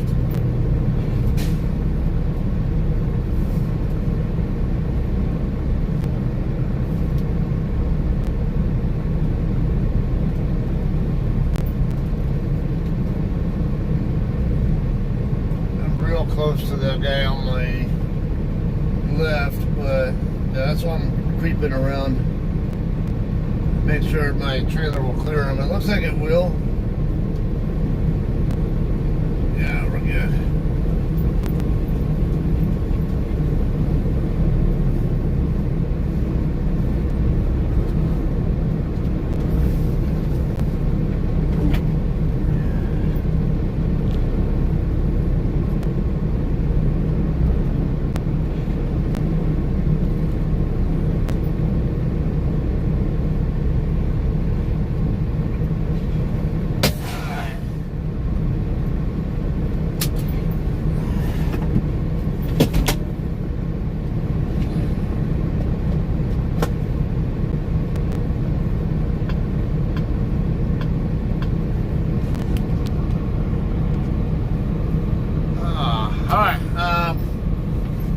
So I'm gonna get me some rest for about 30 minutes.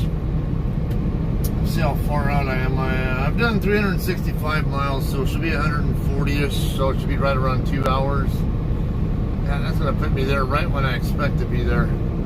Doesn't give me time to get a little more rest, but even this 30 minutes might help me. So this guy over here is getting ready to piss on his fifth wheel.